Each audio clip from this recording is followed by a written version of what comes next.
السلام علیکم ورحمۃ اللہ وبرکاتہ. کیا حال ہے آپ کا؟ الحمدللہ. نحمده ونصلی علی رسولہ الکریم، اما بعد فاعوذ باللہ من الشیطان الرجیم. بسم اللہ الرحمن الرحیم. رب اشرح لی صدری ویسر لی امری واحلل عقدۃ من لسانی یفقہوا قولی. قیامت کے دن قرآن مجید سفارشی بن کے آئے گا. ابو امامہ باہلی رضی اللہ عنہ سے مروی ہے، وہ کہتے ہیں کہ میں نے رسول اللہ صلی اللہ علیہ وسلم کو فرماتے ہوئے سنا، قرآن کی تلاوت کرو، بلا شبہ قیامت کے دن یہ اپنے ساتھیوں کی سفارش کے لیے آئے گا. تو اس لیے قرآن پڑھتے رہنا چاہیے، قرآن کے ساتھ تعلق مضبوط رہنا چاہیے. زندگی کا کوئی دن ایسا نہ گزرے کہ جس میں انسان قرآن سے تعلق نہ رکھتا ہو. قاری قرآن کے لیے عزت کا تاج اور اللہ کی رضامندی ہے. ابو ہریرہ رضی اللہ عنہ سے روایت ہے کہ نبی صلی اللہ علیہ وسلم نے فرمایا، قیامت کے دن قرآن آئے گا اور کہے گا، اے میرے رب، اس قاری قرآن کو زیور پہنا دے. تو اس شخص کو عزت کا تاج پہنایا جائے گا. امیجن کریں کہ وہ کتنا خوبصورت ہوگا. پھر قرآن کہے گا، اے میرے رب، اس میں اضافہ فرمائیں، یعنی ابھی اور بھی. تو اس کو عزت کا لباس پہنا دیا جائے گا. پھر قرآن کہے گا، اے میرے رب، اس سے راضی ہو جائیں. تو اللہ تعالیٰ اس شخص سے راضی ہو جائے گا. پھر اس سے کہا جائے گا، قرآن پڑھتے جاؤ اور جنت کے درجات چڑھتے جاؤ. ہر آیت کے ساتھ ایک نیکی بھی زیادہ کر دی جائے گی. ہر آیت کے ساتھ ایک درجہ بلند کر دیا جائے گا. والدین کے سر پر نور کا تاج پہنانے کا باعث ہوگا. بریدہ رضی اللہ عنہ سے روایت ہے، وہ کہتے ہیں کہ رسول اللہ صلی اللہ علیہ وسلم نے فرمایا، جس نے قرآن پڑھا اور سیکھا اور اس پر عمل کیا، یعنی صرف حافظ قرآن ہونا کافی نہیں، من قرأ القرآن وتعلم وعمل به، تو اس کے والدین کو قیامت کے دن نور کا ایسا تاج پہنایا جائے گا جس کی روشنی سورج کی روشنی کی طرح ہوگی. اور اس کے والدین کو ایسے 2 ریشمی حلے پہنائے جائیں گے، یعنی لباس، کہ پوری دنیا بھی ان 2 حلوں کی قیمت کے برابر نہ ہوگی، یعنی اتنے قیمتی اور اتنے مہنگے ہوں گے. وہ دونوں کہیں گے، یہ ہمیں کیوں پہنایا گیا؟ تو کہا جائے گا، تمہارے بچے کے قرآن حاصل کرنے کی وجہ سے. آج ہم اپنے بچوں پر دنیا کی ڈگریاں حاصل کرنے کے لیے تو بے پناہ خرچ کرتے ہیں، لیکن اگر وہ قرآن کی تعلیم حاصل کرنا چاہیں تو بعض اوقات فیسیلیٹیٹ نہیں کرتے. یہاں سوال یہ پیدا ہوتا ہے نا کہ صاحب قرآن کے درجے تو بلند ہوں گے، ہر آیت کے بدلے درجہ بلند ہوگا، لیکن والدین کے کیوں ہوں گے؟ صرف اس لیے نہیں کہ انہوں نے پیدا کیا، اس لیے کہ انہوں نے اپنے بچے کو فیسیلیٹیٹ کیا. کوئی بھی بچہ حافظ قرآن، عالم قرآن بن نہیں سکتا جب تک اس کے ماں باپ کا اس پر ہاتھ نہ ہو اور وہ مسلسل اس کے لیے اپنا خون نہ جلا رہے ہو. کیونکہ بچہ ہی حفظ نہیں کرتا، ماں باپ کو شاید اس سے دگنی محنت کرنی پڑتی ہے. تو وہ اس کا ایک اعزاز ہوگا اور اس کا ایک بدلہ ہوگا کہ اس کو قیامت کے دن اتنا بڑا اجر ملے گا. 16واں پارہ. اعوذ باللہ من الشیطان الرجیم. بسم اللہ الرحمن الرحیم. قال ألم أقل لك إنك لن تستطيع معي صبرا قال إن سألتك عن شيء بعدها فلا تصاحبني قد بلغت من لدني عذرا. شروع کرتی ہوں اللہ کے نام سے جو بے انتہا مہربان نہایت رحم فرمانے والا ہے. قال الم اقل لك انك لن تستطيع معي صبرا. خضر علیہ السلام نے کہا، میں نے کہا نہ تھا کہ تم میرے ساتھ کبھی صبر نہ کر سکو گے؟ تو حصول علم کے لیے صبر شرط ہے. موسیٰ نے کہا، اگر اس کے بعد میں نے کوئی بات پوچھی تو پھر مجھے اپنے ساتھ نہ رکھنا، اب میری طرف سے آپ پر کوئی عذر باقی نہ رہے گا. چنانچہ پھر وہ دونوں چل کھڑے ہوئے اگلی مہم کی طرف، یہاں تک کہ وہ دونوں ایک بستی والوں کے پاس آئے اور ان سے کھانا مانگا، مگر ان لوگوں نے ان کی ضیافت کرنے سے انکار کر دیا. وہاں انہوں نے ایک دیوار دیکھی جو گرا چاہتی تھی. خضر نے اس دیوار کو پھر سے قائم کر دیا. موسیٰ نے خضر سے کہا اگر آپ چاہتے تو ان سے اس کام کی اجرت لے سکتے تھے. خضر نے کہا اب میرا اور تمہارا ساتھ ختم ہوا. اب میں آپ کو ان باتوں کی حقیقت بتاتا ہوں جن پر آپ صبر نہ کر سکے. کشتی کا معاملہ تو یہ تھا کہ وہ چند مسکینوں کی ملکیت تھی. تو اس سے مسکین کی ڈیفینیشن کا بھی پتہ چلتا ہے کہ بعض اوقات زکوٰۃ کا مستحق کوئی ایسا شخص بھی ہو سکتا ہے. آپ کو معلوم ہے نا کہ زکوٰۃ کے مستحق میں فقراء اور مساکین ہیں. تو مسکین کون ہوتا ہے؟ مسکین وہ ہوتا ہے جس کے پاس ہو لیکن انف نہ ہو. بعض لوگ یہ سوال لے کر آتے ہیں کہ وہ ہماری بہن ہے، ان کے پاس گھر تو ہے لیکن شوہر فوت ہو گئے ہیں، بچوں کا کوئی بزنس نہیں، کھانے کو بھی نہیں، تو اب کیا کیا جائے؟ ان کے پاس گھر ہے. تو گھر ہونے سے کوئی شخص مسکین کی کیٹیگری سے باہر نہیں آتا اگر اس کے پاس کھانے پینے اور بیسک ضروریات کے لیے نہیں. یعنی یہاں مسکینوں کے پاس ایک شپ تھا یا کشتی تھی بہت بڑی، لیکن اس سے اتنی آمدنی حاصل نہیں ہوتی تھی کہ جس سے وہ اپنی ضروریات زندگی کو پورا کر سکیں. تو اس لیے بعض اوقات کسی شخص کے پاس کوئی پراپرٹی ہو سکتی ہے، وہ سیل ہی نہ ہو رہی ہو، لیکن 2 وقت کا کھانا نہیں ہے اس کے پاس. تو ایسی صورت میں اس شخص کو زکوٰۃ دی جا سکتی ہے. ہاں، جس کے پاس ڈیلی آمدنی یا ماہوار یا ویسے اس کے پاس بہت کچھ ہے تو پھر وہ مسکین نہیں ہوتا. کشتی کا معاملہ تو یہ تھا کہ وہ چند مسکینوں کی ملکیت تھی جو دریا پر محنت مزدوری کرتے تھے. میں نے چاہا کہ اس کشتی کو عیبدار کر دوں کیونکہ ان کے آگے ایک ایسا بادشاہ تھا جو ہر کشتی کو زبردستی چھین لیتا تھا. تو بات یہ ہے کہ بعض اوقات زندگی میں ایسے نقصان ہو جاتے ہیں کہ انسان کو اس کی مصلحت اور حکمت سمجھ میں نہیں آتی اور انسان اس پر پریشان ہوتا ہے کہ ایسا کیوں ہو گیا میرے ساتھ. تو اس کے پیچھے کیا فائدہ ہے وہ اللہ کو معلوم ہوتا ہے. تو یہاں بھی وہی چیز ہمیں نظر آ رہی ہے کہ مسکینوں کی ایک آمدنی کا ذریعہ تھا اور انہوں نے اس کو بھی خراب کر دیا. لیکن یہ کہ وہ اس لیے کیا تھا کہ تاکہ یہ کشتی اگر عیب دار ہوگی تو ان کے ہاتھ سے پوری نہیں جائے گی ورنہ بادشاہ چھین لے گا. اور لڑکے کا قصہ یہ ہے کہ اس کے والدین مومن تھے. ہمیں اندیشہ ہوا کہ یہ لڑکا اپنی سرکشی اور کفر کی وجہ سے ان پر کوئی مصیبت نہ لا کھڑی کرے. تو اللہ سبحانہ تعالیٰ کس طرح اپنے دوستوں کے لیے حسن تدبیر کرتا ہے. بظاہر تکلیف دہ معاملہ ہوتا ہے لیکن اس کے باطن میں اللہ کی رحمت ہوتی ہے. تو مومن کے لیے اللہ کی تقدیر اپنی خواہش سے بہتر ہوتی ہے. یعنی بعض اوقات آپ کی خواہشات ہوتی ہیں، آپ دعائیں کرتے ہیں، مثلاً کوئی عورت پریگننٹ ہوتی ہے، وہ اپنے آنے والے بچے کے لیے دعائیں، اس کی صحت کے لیے، اس کی زندگی کے لیے بہت سی دعائیں کرتی ہے، اس کو بہت سے خواب دیکھتی ہے، میں اپنے بچے کو یہ بناؤں گی، ایسا اور ایسا کروں گی. لیکن جب بچہ پیدا ہوتا ہے تو وہ بیمار ہوتا ہے یا معذور ہوتا ہے تو اس کے دل کے اندر ایک ڈاؤٹ آ جاتا ہے کہ کیا میری دعائیں قبول نہیں ہوئی یا مجھے دعائیں کرنی نہیں چاہیے. تو ایسا نہیں. بات یہ ہے کہ اللہ کو معلوم ہے کہ ماں کیا چاہتی ہے اور بچے کے حق میں کیا بہتر ہے، یا پھر اس ماں ہی کے حق میں آئندہ اس بچے کی وجہ سے کتنی بھلائیاں لکھی ہوئی ہیں جو اس کے بغیر حاصل نہیں ہو سکتی. تو یہاں پر بھی ہمیں یہ نقطہ یاد رکھنا چاہیے کہ بہت دفعہ ہماری دعاؤں کے برعکس ہمارے کام ہو جاتے، ہماری خواہشات کے برعکس چیزیں ہو رہی ہوتی ہیں. ہم ایک چیز چاہتے ہیں، اس سے محبت کرتے، وہ ہمیں حاصل ہی نہیں ہوتی. قتادہ کہتے ہیں کہ جب یہ لڑکا پیدا ہوا تھا تو اس کے والدین بہت خوش ہوئے تھے، اور جب وہ قتل ہوا تو بہت غمگین ہوئے. آپ سوچئے ایک بیٹا ہو کسی کا اور وہ بھی بڑی دعاؤں اور تمناؤں سے لیا گیا ہو، اور پھر اس کے بعد اس کو قتل کر دیا جائے تو ماں باپ کے دل پر کیا بیتے گی. ایسے کئی واقعات آپ سنتے ہیں. تو یہاں بھی یہی ہوا. لیکن یہاں حکمت کیا تھی کہ اگر یہ لڑکا زندہ رہتا تو اس کے والدین تباہ ہو جاتے. چونکہ والدین نیک تھے تو اللہ تعالیٰ نے ان کو ایک بڑی آفت مصیبت سے بچا لیا جو ان کے اپنے گھر میں پیدا ہو گئی تھی.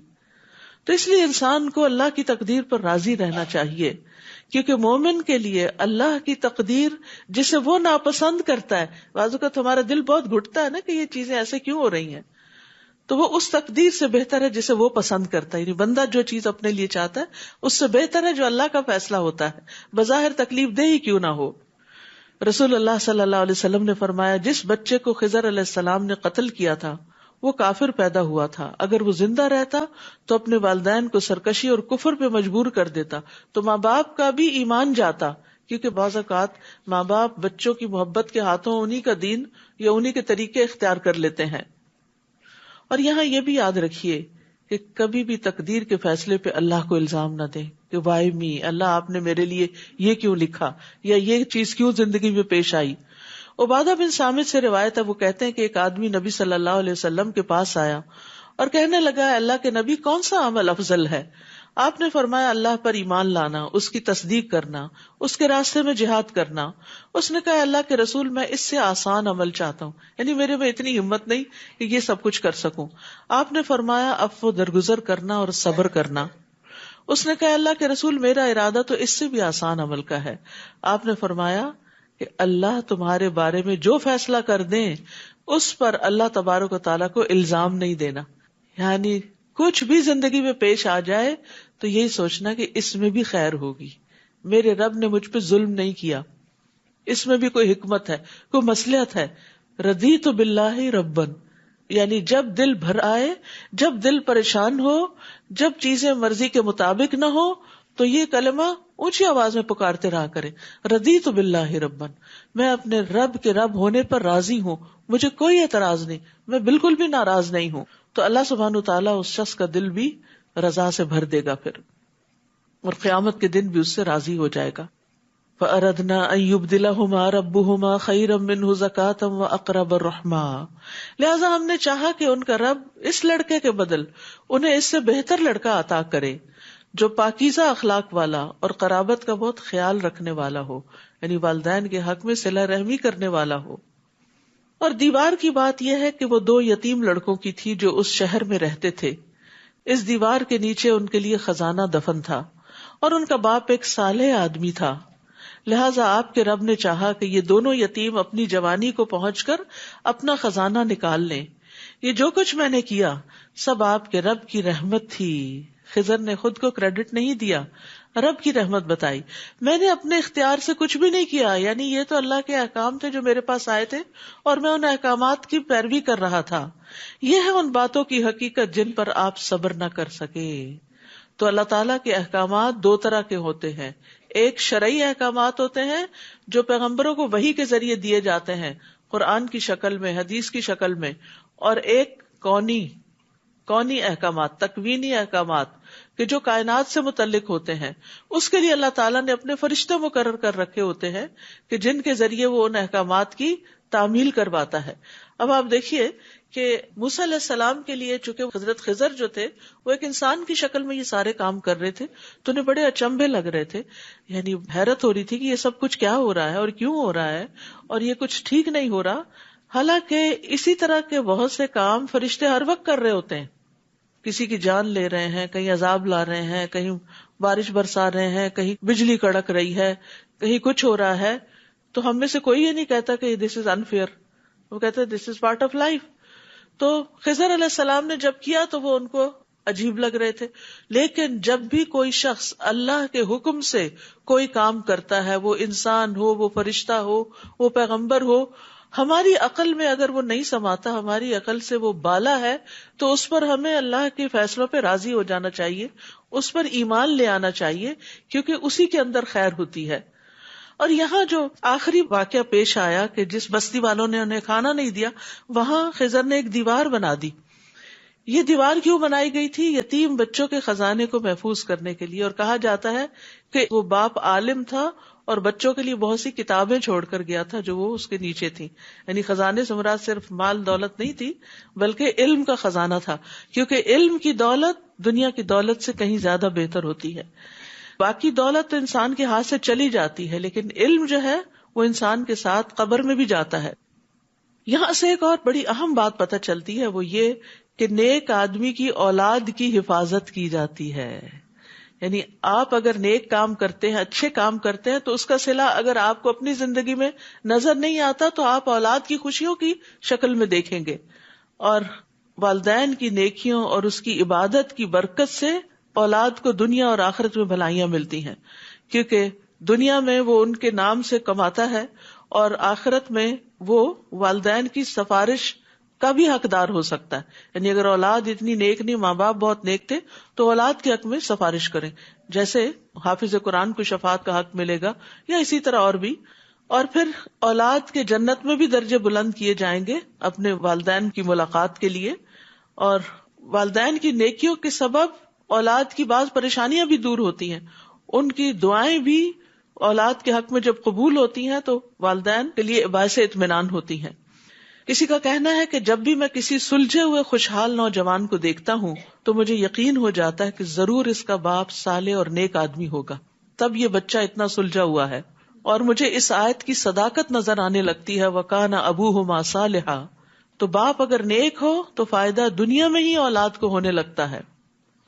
ڈاکٹر نبیل عوضی کہتے ہیں کہ مجھے جب نوافل کی ادائیگی میں سستی اور کاہلی ہونے لگتی ہے تو مجھے اپنے بیٹے کی دنیا کی پریشانیاں یاد آتی ہیں کہ کہیں نوافل کی ادائیگی میں میری سستی میری اولاد کی پریشانی کا باعث نہ بنے.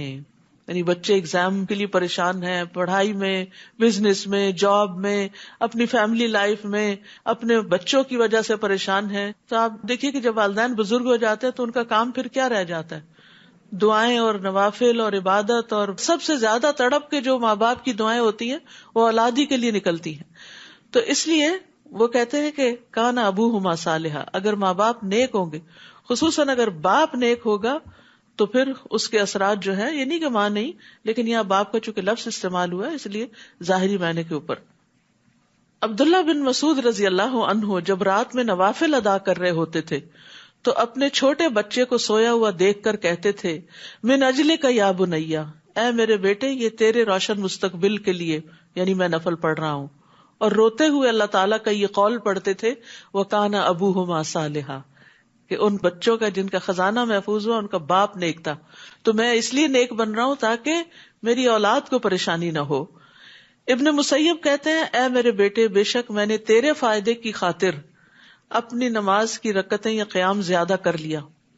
یعنی بچوں کے فائدے کے لیے نمازیں زیادہ کر دی، اور یہ نوافل، فرض تو سب کے اپنے اپنے ہی ہوتے ہیں، نوافل زیادہ کر لیے اس امید پر کہ تمہارے بارے میں میری حفاظت کی جائے گی، نہیں مجھے تمہاری طرف سے کوئی پریشانی نہیں دیکھنی پڑے گی.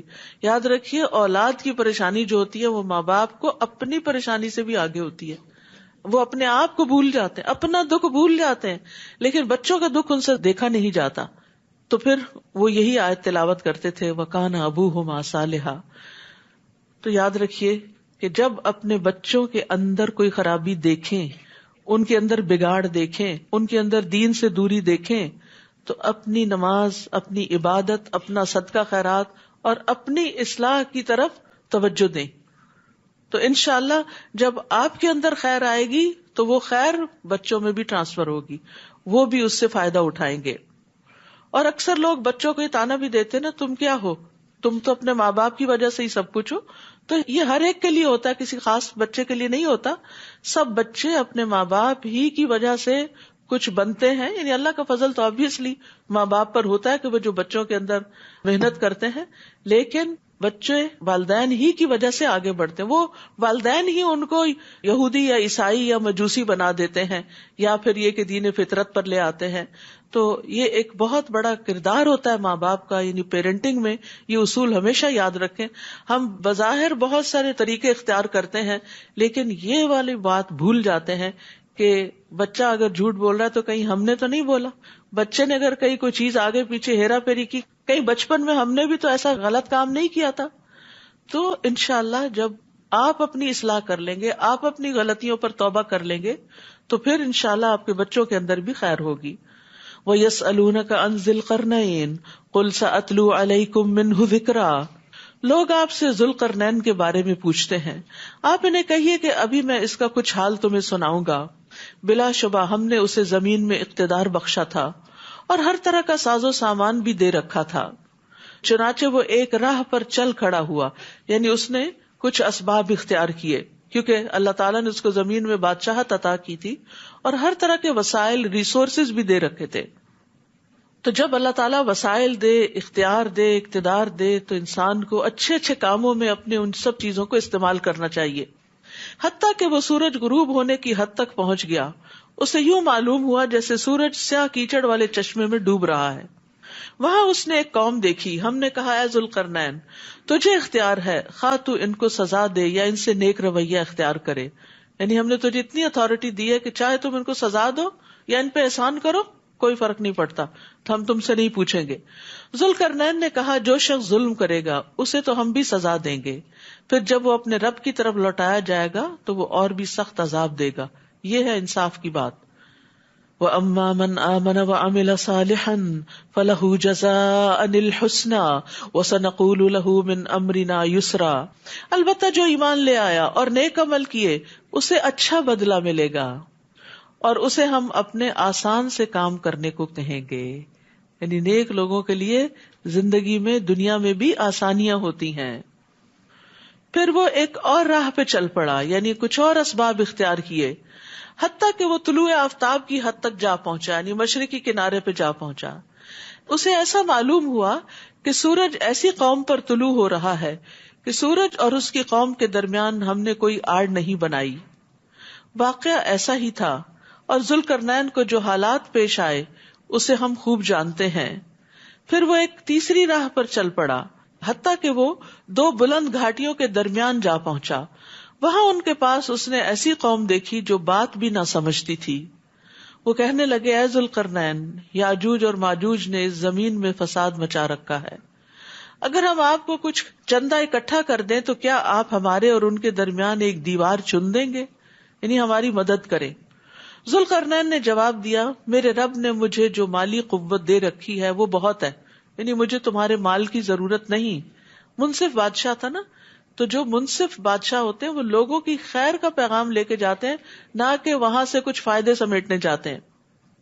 تو مجھے جو میرے رب نے مال دیا ہے وہ میرے لیے بہت ہے، تم بس بدنی قوت سے میری مدد کرو، یعنی محنت کر کے، تو میں ان کے اور تمہارے درمیان بند بنا دوں گا، تو یاجوج ماجوج تم تک نہیں پہنچ سکیں گے۔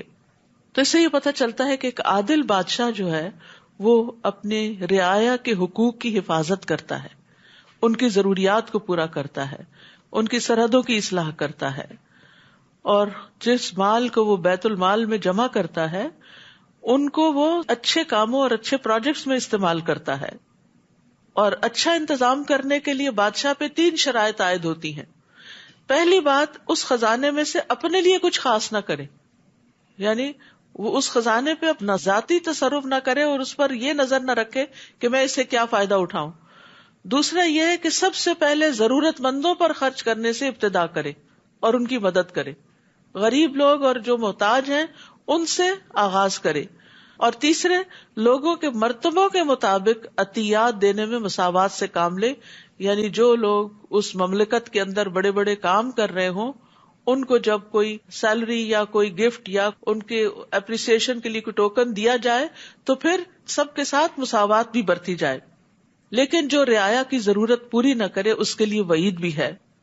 رسول اللہ صلی اللہ علیہ وسلم نے فرمایا اللہ عز و جل جس شخص کو مسلمانوں کے امور کا والی اور ذمہ دار بنائے اور پھر وہ ان کی ضروریات، حاجت مندی اور فقیری میں ان سے ملنے سے گریز کرے تو اللہ بھی اس سے حجاب فرما لے گا، جبکہ وہ ضرورت مند ہوگا، محتاج ہوگا اور فقیر ہوگا۔ آتونی زبر الحدید، مجھے لوہے کی چادریں لا دو۔ ذوالقرنین نے جب ان چادروں کو ان دونوں گھاٹیوں کے درمیان برابر کر کے خلا کو پاٹ دیا تو ان سے کہا کہ اب آگ دہکاؤ، حتیٰ کہ جب لوہے کی چادریں آگ کی طرح سرخ ہو گئی تو اس نے کہا اب میرے پاس پگھلا ہوا تانبا لاؤ کہ میں ان چادروں کے درمیان بہا کر پیوست کر دوں، یعنی اس کو بالکل برابر کر دوں۔ تو اس سے یہ پتہ چلتا ہے کہ ذوالقرنین نے سارا کام اپنے ہاتھ میں نہیں لیا ہوا تھا، بلکہ اس کو ڈیلیگیٹ کیا اور سب کا تعاون بھی حاصل کیا۔ تو جو لوگ مل جل کر کام کرتے ہیں، کوئی چادریں لا رہا ہے اور کوئی ان کو تپا رہا ہے اور کوئی تانبا پگھلا رہا ہے اور پھر کوئی الٹا رہا ہے، تو اس سے کیا ہوتا ہے، بہت بڑے بڑے کام ہو جاتے ہیں۔ اور جب ہم اکیلے ہی سب کام کرنے کو چل پڑتے ہیں اور اپنے ہی ہاتھ میں سب کچھ لے لیتے ہیں تو پھر بڑا کام نہیں ہو سکتا۔ اس لیے نیکی کے کاموں میں جہاں دوسروں سے تعاون کرنا چاہیے وہاں دوسروں کا تعاون بھی خوشی سے لینا چاہیے، ان کو ویلکم کرنا چاہیے، ان کے آئیڈیاز کو ویلکم کرنا چاہیے، ان کی مدد لینے کو خوشی کا باعث سمجھنا چاہیے کہ آپ ان کو نیکی کا موقع دے رہے ہیں۔ کیونکہ بعض اوقات ہم یہ کہتے ہیں کیا کسی کو تکلیف دینی، کیا اس کو کہنا. نہیں، جب آپ کسی کو کچھ کہتے ہیں تو اس کو بھی ایک اچھے کام کا موقع ملتا ہے. بعض لوگ ہوتے ہیں ان کو نیکی کے کام کے اور بڑے بڑے کاموں کے بڑے خوبصورت آئیڈیاز آتے رہتے، لیکن کچھ لوگوں کا دماغ اس طرح کام نہیں کرتا. کچھ لوگ جو ہیں وہ دور تک دیکھ سکتے ہیں چیزوں کو، اور کچھ لوگ قریب کی چیزیں بھی انہیں سمجھ نہیں آتی کیا کرنی ہے. تو ایسے میں جن لوگوں کو اللہ نے ذہنی صلاحیت دی ہو، لیڈرشپ کے مقام پر فائز کیا ہو، انہیں چاہیے کہ وہ بندوں سے کام لینا بھی جانے. یعنی ایک بہت بڑی کوالٹی ہوتی ہے کہ آپ کسی کو کام لگا دیں. ایک ہے آپ خود محنت مزدوری کریں جیسے کوئی مزدور کر رہا ہوتا ہے، ایک ہے کوئی ایسا بزنس شروع کرتا ہے کہ 1000 لوگوں کو محنت مزدوری پہ لگا دیتا ہے، کتنے لوگوں کی جاب نکال دیتا ہے اس میں سے. تو یہ ظاہر ہے آبویسلی ایک بڑا کام ہے.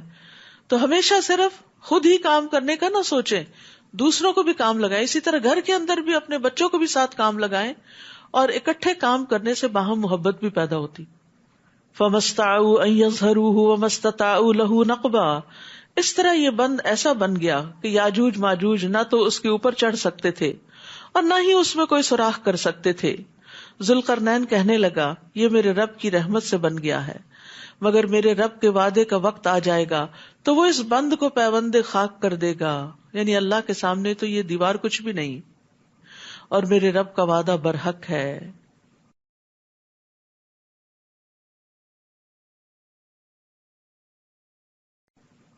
اس دن ہم لوگوں کو کھلا چھوڑ دیں گے، قیامت کے دن، کہ وہ ایک دوسرے سے گتھم گتھا ہو جائیں، اور سور پھونکا جائے گا، پھر ہم سب لوگوں کو اکٹھا کر دیں گے.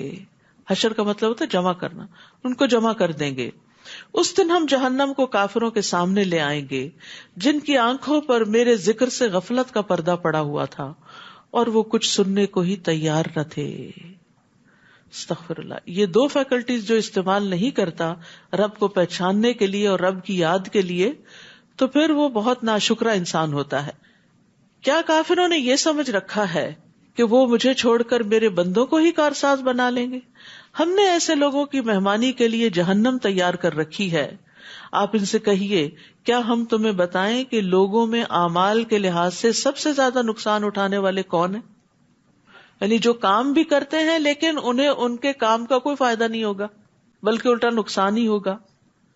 یہ وہ لوگ ہیں جنہوں نے اپنی تمام تر کوشش دنیا کی زندگی کے لیے ہی کھپا دی. ان کی نیت، ارادہ، ان کا غم، ہم، فکر، سب کا سب صرف دنیا تھی، اور جو کچھ انہوں نے کیا صرف دنیا کے فائدے کے لیے کیا. پھر وہ یہ بھی سمجھے بیٹھے ہیں کہ وہ بڑے اچھے کام کر رہے ہیں، یعنی اپنے کاموں پر، اپنی کارکردگی، پرفارمنس پر بڑے خوش بھی ہیں. تو اس بات کی دلیل ہے کہ کچھ لوگ کام تو کرتے ہیں اور وہ سمجھتے ہیں کہ وہ اچھا کام کر رہے ہیں، لیکن اس کے باوجود ان کی ساری محنت ضائع ہو جاتی ہے. اچھا کرنے کے باوجود ان کو حاصل کچھ نہیں ہوتا. وجہ عقیدے کی خرابی، ریاکاری، اللہ کے لیے کام نہ کرنا، اللہ کی رضا کے لیے محنت نہ کرنا، بلکہ صرف لوگوں کو دکھانے کے لیے تاکہ لوگ اپریشیٹ کریں. اور اب دیکھیے کہ یہ چیز بچپن سے ہی بچوں کے دل میں ڈالنی چاہیے. ہم ایک بڑا جملہ بولتے ہیں بے سوچے سمجھے، دیکھو لوگ کیا کہیں گے، میری ناک کٹ جائے گی، تمہارا خاندان کیا کہے گا، تمہیں کوئی قبول نہیں کرے گا، تمہیں کوئی پوچھے گا نہیں. ہر وقت لوگوں کی پریشانی ان کے دل پہ ڈالتے ہیں کہ لوگوں کی نظر میں اچھے بن جاؤ. لوگ اگر تمہیں اچھا سمجھ لیں گے تو تم کوئی چیز ہوگے، اور اگر لوگوں نے تمہیں ریجیکٹ کر دیا تو تم کچھ بھی نہیں. کتنا عارضی سہارا ہے اور کتنا بڑا دھوکا ہے اور کتنے بڑے نقصان کی بات ہے. ساری دنیا بھی اگر کسی کو ریجیکٹ کر دے اور حقیر سمجھنے لگے، لیکن اگر اس کا مقام اللہ کی نگاہ میں بلند ہے تو اس کو کوئی بھی نقصان نہیں.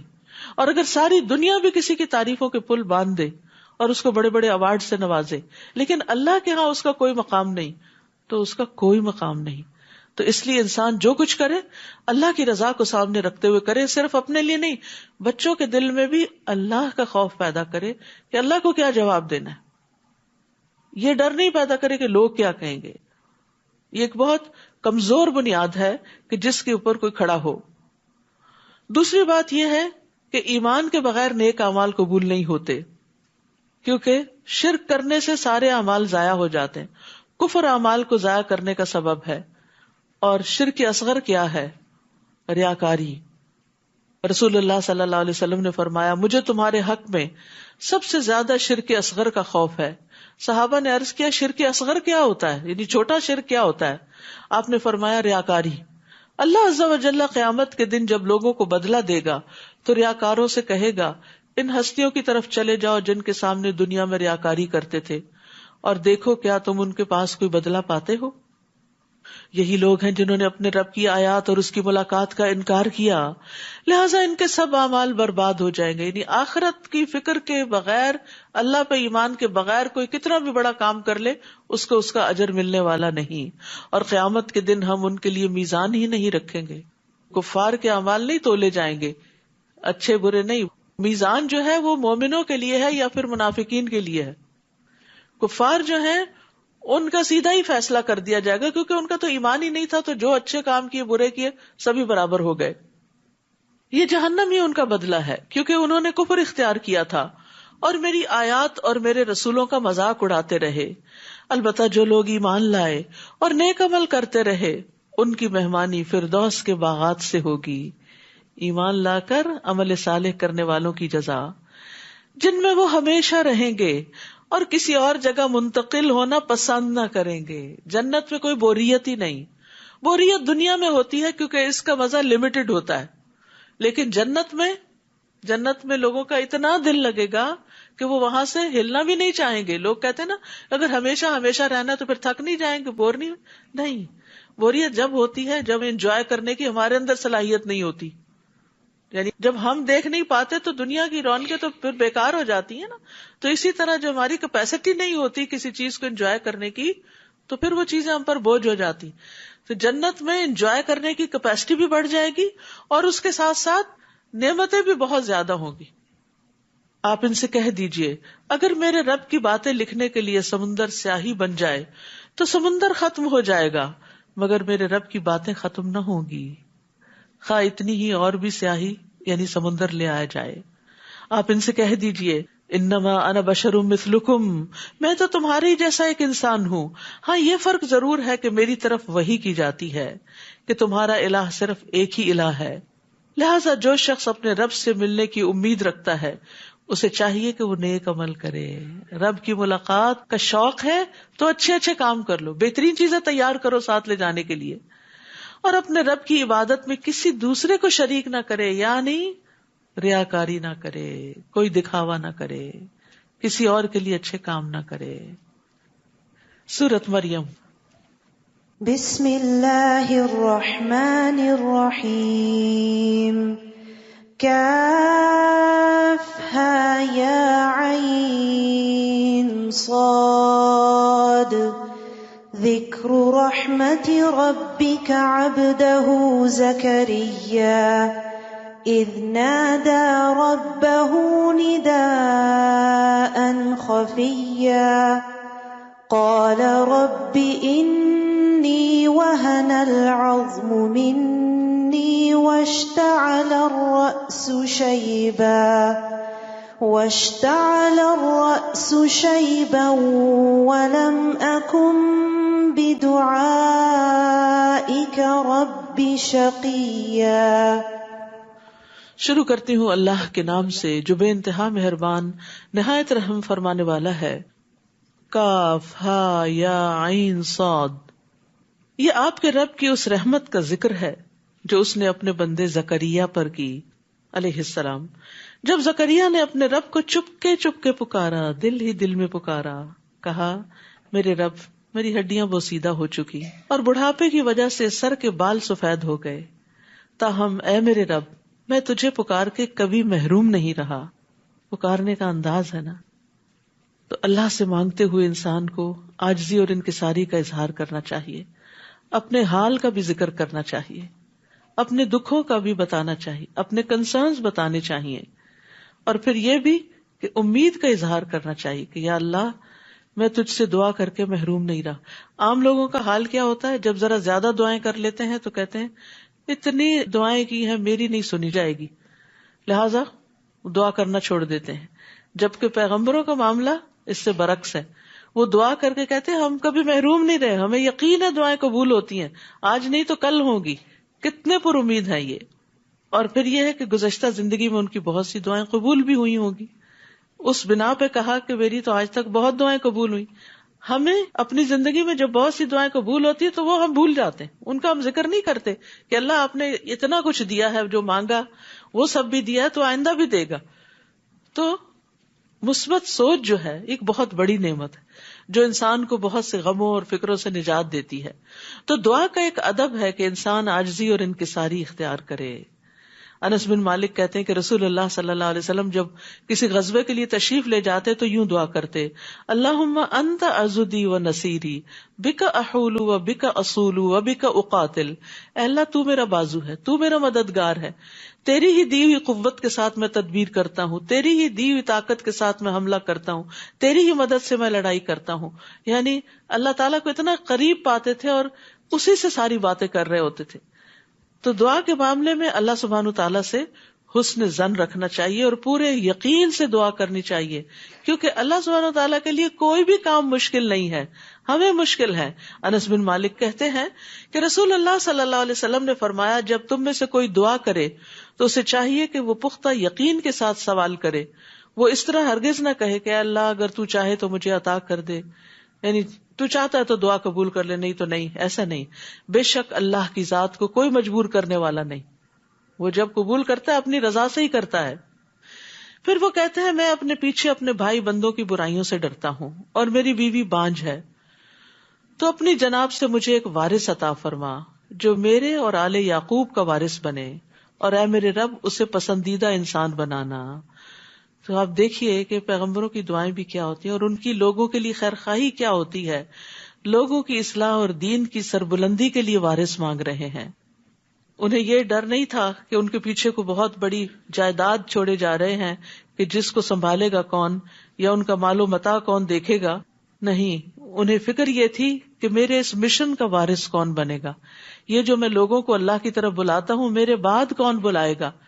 اور میں اب تک اپنے خاندان اور اپنے بنی اسرائیل کو سنبھالے ہوئے ہوں، ان کو مسلسل گائیڈ کرتا ہوں، تو مجھے اپنے بعد ان میں سے کوئی نظر نہیں آتا کہ جو اس کام کو آگے لے کے چلے گا. تو مجھے ہی بیٹا عطا کر کے میں اس کی ایسی پرورش کروں کہ وہ اس مشن کا وارث ہو جائے. تو یہاں ہم سب کو بھی اللہ تعالیٰ سے دعا کرنی چاہیے کہ اللہ تعالیٰ ہمیں نیک اولاد عطا فرمائے اور ہماری جنریشنز میں ایسے لوگ ہوں جو اللہ کے ولی ہوں اور اللہ کے دوست ہوں، کیونکہ وہ کہتے ہیں فَهَبْ لِي مِن لَّدُنْكَ وَلِيًّا یا زکریا انا نبشرک بغلام اسمہ یحییٰ. اللہ تعالیٰ نے جواباً فرمایا زکریا ہم تمہیں ایک لڑکے کی بشارت دیتے ہیں جس کا نام یحییٰ ہوگا. یہ ایک واحد نام ہے جو اللہ تعالیٰ نے خود رکھا، اس سے پیشتر اس نام کا کوئی دوسرا آدمی ہم نے پیدا نہیں کیا اور یہ بالکل یونیک نیم تھا. تو اللہ سبحانہ تعالیٰ نے نہ صرف یہ کہ دعا قبول کی، انہیں عزت بخشی، انہیں بیٹا دیا اور اس کا نام بھی خود رکھا. اتنی اچھی طرح دعا قبول کی. زکریا نے عرض کی اے میرے رب میرے ہاں لڑکا کیسے ہوگا جبکہ میری بیوی بانجھ ہے اور میں بڑھاپے کی حد کمال کو پہنچ چکا ہوں. اللہ تعالیٰ نے فرمایا ہاں ایسا ضرور ہوگا. تیرا رب یہ کہہ رہا ہے کہ میرے لیے یہ تو آسان سی بات ہے، اس سے پہلے میں تجھے پیدا کر چکا ہوں جبکہ تو کوئی چیز بھی نہ تھا. اگر تجھے پیدا کیا ہے تو تمہارا بیٹا بھی پیدا ہو سکتا ہے. زکریا نے عرض کیا اے رب میرے لیے کوئی نشانی مقرر کر دے. اللہ تعالیٰ نے فرمایا تیرے لیے نشانی یہ ہے کہ تو مسلسل 3 رات تک لوگوں سے گفتگو نہ کر سکے گا، یعنی تمہاری زبان بند ہو جائے گی. چنانچہ جب وہ وقت آ گیا زکریا اپنے حجرے سے نکل کر اپنی قوم کے پاس آئے تو انہیں اشارے سے کہا کہ صبح و شام تسبیح بیان کیا کرو. جب اللہ تعالیٰ کوئی نعمت دے تو اللہ ہی کی تعریف کرنی چاہیے. یا یحییٰ خذ الکتاب بقوہ وآتیناہ الحکم صبیا. اے یحییٰ کتاب یعنی تورات پر مضبوطی سے عمل پیرا ہو جاؤ اور ہم نے اسے بچپن میں ہی قوت فیصلہ عطا کر دی. سبحان اللہ، اللہ تعالیٰ کی دین ہے. بعض بچے بچپن میں ہی بہت میچور اور سمجھدار ہوتے ہیں اور والدین کو بھی سمجھا رہے ہوتے ہیں. ہم نے اسے اپنی مہربانی سے نرم دل اور پاک سیرت بنایا اور وہ فی الواقع پرہیزگار تھا. وہ اپنے والدین سے ہمیشہ اچھا سلوک کرتا تھا اور کسی وقت بھی جابر اور نافرمان نہ ہوا. تو یہ یحییٰ علیہ السلام کی صفات یہاں بھی اور سورۃ آل عمران میں بھی بیان ہوئی ہیں کہ اللہ تعالیٰ دعائیں قبول کرتا ہے تو کس اچھے طریقے سے کرتا ہے کہ انہیں بیٹا بھی دیا اور اس کے ساتھ وہ ساری کوالٹیز دی کہ جو شاید ان کے بھی ذہن میں نہیں تھیں، اور وہ اس کام کے لیے جو انتہائی ضروری تھی ان سب صفات کے ساتھ ان کو پیدا کیا. وَسَلَامٌ عَلَيْهِ يَوْمَ وُلِدَ وَيَوْمَ يَمُوتُ وَيَوْمَ يُبْعَثُ حَيًّا، اس دن پر سلامتی ہو جس دن وہ پیدا ہوئے، اور اس دن بھی جب وہ مریں گے، اور اس دن بھی جب وہ دوبارہ زندہ کر کے اٹھائے جائیں گے. یاد رکھیے یہ 3 مواقع بڑی وحشت کے مواقع ہوتے ہیں. جب انسان ماں کے پیٹ سے دنیا میں آتا ہے تو پھر روتا ہے، ایک دم اس کو وحشت ہوتی ہے کہ یہ کہاں آ گیا ہوں، کیونکہ اب تک وہ کتنے کمفرٹ زون میں ہوتا ہے، اتنا پروٹیکٹڈ ہوتا ہے، کوزی جگہ پر ہوتا ہے، تو ایک دم وہ دنیا میں آتا ہے تو اس کے لیے تکلیف دہ ہوتا ہے. دوسرے، جب موت کا فرشتہ آتا ہے تو انسان ایسی چیز دیکھتا ہے جو اس نے پہلے کبھی نہیں دیکھی ہوتی. نزا کا اور قبر تک جانے کا بڑی وحشت کا دن ہوتا ہے کہ جس میں دوسرے ہی لوگ اسے نہلا رہے ہوتے ہیں اور کفنا رہے ہوتے ہیں اور قبر میں اکیلے کو رکھ رہے ہوتے ہیں، تو وہ بھی وحشت کا دن ہے. اور تیسرے، جب انسان قبروں سے نکلیں گے، حشر کے میدان میں لوگ گتھم گتھا ہو رہے ہوں گے اور ہر طرف ایک عجیب سی کیفیت ہوگی، ہر چیز تبدیل ہو چکی ہوگی، تو وہ بھی وحشت کا دن ہوگا. تو اللہ سبحانہ وتعالی نے یحییٰ علیہ السلام کے لیے ان تینوں دنوں میں سلامتی کا وعدہ کیا کہ ان کے لیے ان 3 اوقات میں کوئی وحشت نہیں ہوگی. اپنے لیے بھی دعا مانگی، یا اللہ ہمارے لیے بھی موت کے دن قبر میں اور آخرت میں وحشت نہ ہو، ہمیں تو اپنی طرف سے سلامتی سے نوازنا. اور اس کتاب میں مریم کا حال بھی ذکر کیجئے جب وہ اپنے گھر والوں سے الگ ہو کر مشرقی جانب گوشہ نشین ہو گئی تھی. تفصیل اس کی سورۃ آل عمران میں گزر چکی ہے. اور پردہ ڈال کر ان سے چھپ گئی تھی. اس وقت ہم نے اس کی طرف اپنی روح یعنی فرشتے کو بھیجا جو ایک تندرست انسان کی شکل میں مریم کے سامنے آ گیا. وہ بولی، اگر تمہیں کچھ اللہ کا خوف ہے تو میں تم سے اللہ کی پناہ مانگتی ہوں، کیونکہ ان کا کبھی کسی مرد سے انٹریکشن نہیں ہوا تھا اور وہ عبادت کے لیے آئی تھی اور ایک دم اپنی عبادت گاہ میں ایک مرد کو دیکھ کر بہت پریشان ہو گئی. تو انہوں نے شر دور کرنے کے لیے اور اس مرد کے شر سے جو ان کو پتہ نہیں تھا کہ فرشتے ہیں، پناہ مانگنے کے لیے اللہ عز و جل کا خوف دلایا کہ تم اللہ سے ڈرو. وہ بولے، میں تو تمہارے رب کا بھیجا ہوا ہوں، میں تو فرشتہ ہوں، مرد نہیں ہوں، اور اس لیے آیا ہوں کہ تمہیں ایک پاک سیرت لڑکا دوں. وہ بولی، میرے ہاں لڑکا کیسے ہوگا جبکہ مجھے کسی انسان نے چھوا تک نہیں اور میں بدکار بھی نہیں ہوں، یعنی کوئی سبب نہیں ہے بیٹا پیدا ہونے کا. وہ بولے، ہاں ایسا ہی ہوگا، تمہارے رب نے فرمایا ہے کہ میرے لیے یہ آسان سی بات ہے، اور اس لیے بھی ایسا ہوگا کہ ہم اس لڑکے کو لوگوں کے لیے ایک نشانی بنائیں اور وہ ہماری طرف سے رحمت ہوگا اور یہ کام ہو کے رہے گا. ڈن. چنانچہ مریم کو اس بچے کا حمل ٹھہر گیا اور وہ اس حالت میں ایک دور کے مکان میں علیحدہ جا بیٹھی. پھر زچگی کی درد انہیں ایک کھجور کے تنے تک لے آئی تو کہنے لگی، کاش میں اس سے پہلے مر چکی ہوتی اور میرا نام و نشان بھی باقی نہ رہتا. یعنی تکلیف بھی تھی اور اس بات کا خوف بھی تھا کہ اب اس بچے کو لے کے جائیں گی کہاں، اور خود وہ اتنی پرہیزگار اور نیک مشہور تھی تو ایک نیک پاک دامن عورت سے کسی ایسی چیز کی توقع کوئی بھی نہیں کرتا، تو انہیں اپنی عزت کا بھی بہت خوف تھا. یعنی فزیکل النس بھی تھی اور ایموشنلی بھی پریشان تھی. اس وقت درخت کے نیچے سے فرشتے نے انہیں پکار کر کہا، غمزدہ نہ ہو، اللہ تحزنی، تمہارے رب نے تمہارے نیچے ایک چشمہ بہا دیا ہے اور اس کھجور کے تنے کو زور سے ہلاؤ، وہ آپ پر تازہ پکی ہوئی کھجوریں گرائے گا. تو یاد رکھیے رزق کے لیے اسباب اختیار کرنا ضروری ہے. یعنی کھجوریں تھیں لیکن ہلانی خود پڑیں گی. رزق اللہ کی طرف سے آتا ہے لیکن محنت انسان کو کرنی پڑتی ہے، اور وہ محنت اس تکلیف کے وقت میں بھی ان کو کرنی پڑ رہی تھی. اور اس لیے بھی کہ اس وقت ایکسرسائز بھی ہو جائے اور اس کے ساتھ ساتھ یہ کہ انرجی بھی ملے، اور زچہ کے لیے کھجور سب سے بہترین چیز ہے. اور آج کل آپ دیکھ رہے ہیں کہ افطار کے وقت اتنے لمبے دن کے بعد پانی اور کھجور کھانے کے بعد یوں لگتا سیراب ہو گئے اور کچھ کھانے کی ضرورت نہیں ہے. کیا برکت ہے رمضان کی، اور کیا برکت ہے سحری کھانے کی، اور کیا برکت ہے افطار کی. سبحان اللہ. یعنی ایک عجیب ایکسپیرینس ہے. آپ سبھی کر رہے ہوں گے اس کو. رمضان آنے سے پہلے سبھی ڈرے ہوں گے لنچ ٹائم پہ کیا ہوگا، بڑی سخت بھوک لگتی، پتہ نہیں کہاں غائب ہوئی ہیں وہ بھوکیں ساری. یہ اللہ کی رحمت ہے اور یہ ایک زبردست روحانی ایکسپیرینس ہوتا ہے جو اللہ سبحانہ وتعالیٰ ہر سال ہمیں کراتے ہیں، اور فزیکلی بھی اور ایموشنلی بھی ایک تزکیہ کرتے ہیں بندوں کا. تو رمضان ایک بہت بڑی نعمت ہے اللہ سبحانہ وتعالیٰ کی. تو بہرحال یہاں جو بات کی جا رہی ہے وہ یہ کہ انسان کو چاہیے کہ رزق کی تلاش میں کوئی نہ کوئی سبب اور ہیلا کرے، بیٹھا نہ رہے میں اللہ پہ توکل کرتا ہوں کچھ آ ہی جائے گا، ٹپک پڑے گا. نہیں، کچھ نہ کچھ کوشش کرنی پڑتی ہے. فَكُلِي وَاشْرَبِي وَقَرِّي عَيْنًا، بس کھاؤ پیو اور اپنی آنکھیں ٹھنڈی کرو. پھر اگر تمہیں کوئی آدمی دیکھے تو کہہ دینا میں نے اللہ کے لیے روزے کی نظر مانی ہے، لہذا آج کسی انسان سے بات نہ کروں گی. اب آئے گی الزامات کی بچھاڑ، تو اس کے جواب میں خاموشی. کتنا زبردست حل بتایا گیا. اور پھر اللہ کے لیے نظر مانی. ان کی شریعت میں چپ کا روزہ ہوتا تھا، شکر ہے ہماری بھی نہیں، ورنہ ہم دورہ قرآن کیسے کرتے. اور پھر ایک اور بات یہ کہ چپ اللہ کے لیے اور بولنا بھی اللہ کے لیے. تو اصل عبادت یہی ہوتی ہے کہ جو چیز اللہ تعالی پسند کرے اس کو اس وقت پہ کر لینا، یہی اصل اطاعت ہے. یعنی اس پہ عقل یا لاجک اور یہ ساری چیزیں کاؤنٹ نہیں کرتی. اس پہ یہ دیکھنا پڑتا ہے کہ اللہ تعالیٰ کس مقرر وقت پہ آپ سے کیا چاہتے. سحری کے وقت کھانا روک دیں، افطاری کے وقت کچھ نہ کچھ ضرور کھائیں، چاہے پانی کا ایک گھونٹ ہی کیوں نہ ہو. تو یہاں پر اللہ سبحانہ تعالیٰ نے ان کو یہ کہا کہ آپ نے بولنا نہیں، بس چپ رہنا ہے. فَأَتَتْ بِهِ قَوْمَهَا تَحْمِلُهُ، پھر وہ اس بچے کو اٹھائے اپنی قوم میں آئیں. وہ کہنے لگے مریم تو بہتان والی چیز لائی ہے، یہ تو کچھ اچھا نہیں کیا تم نے.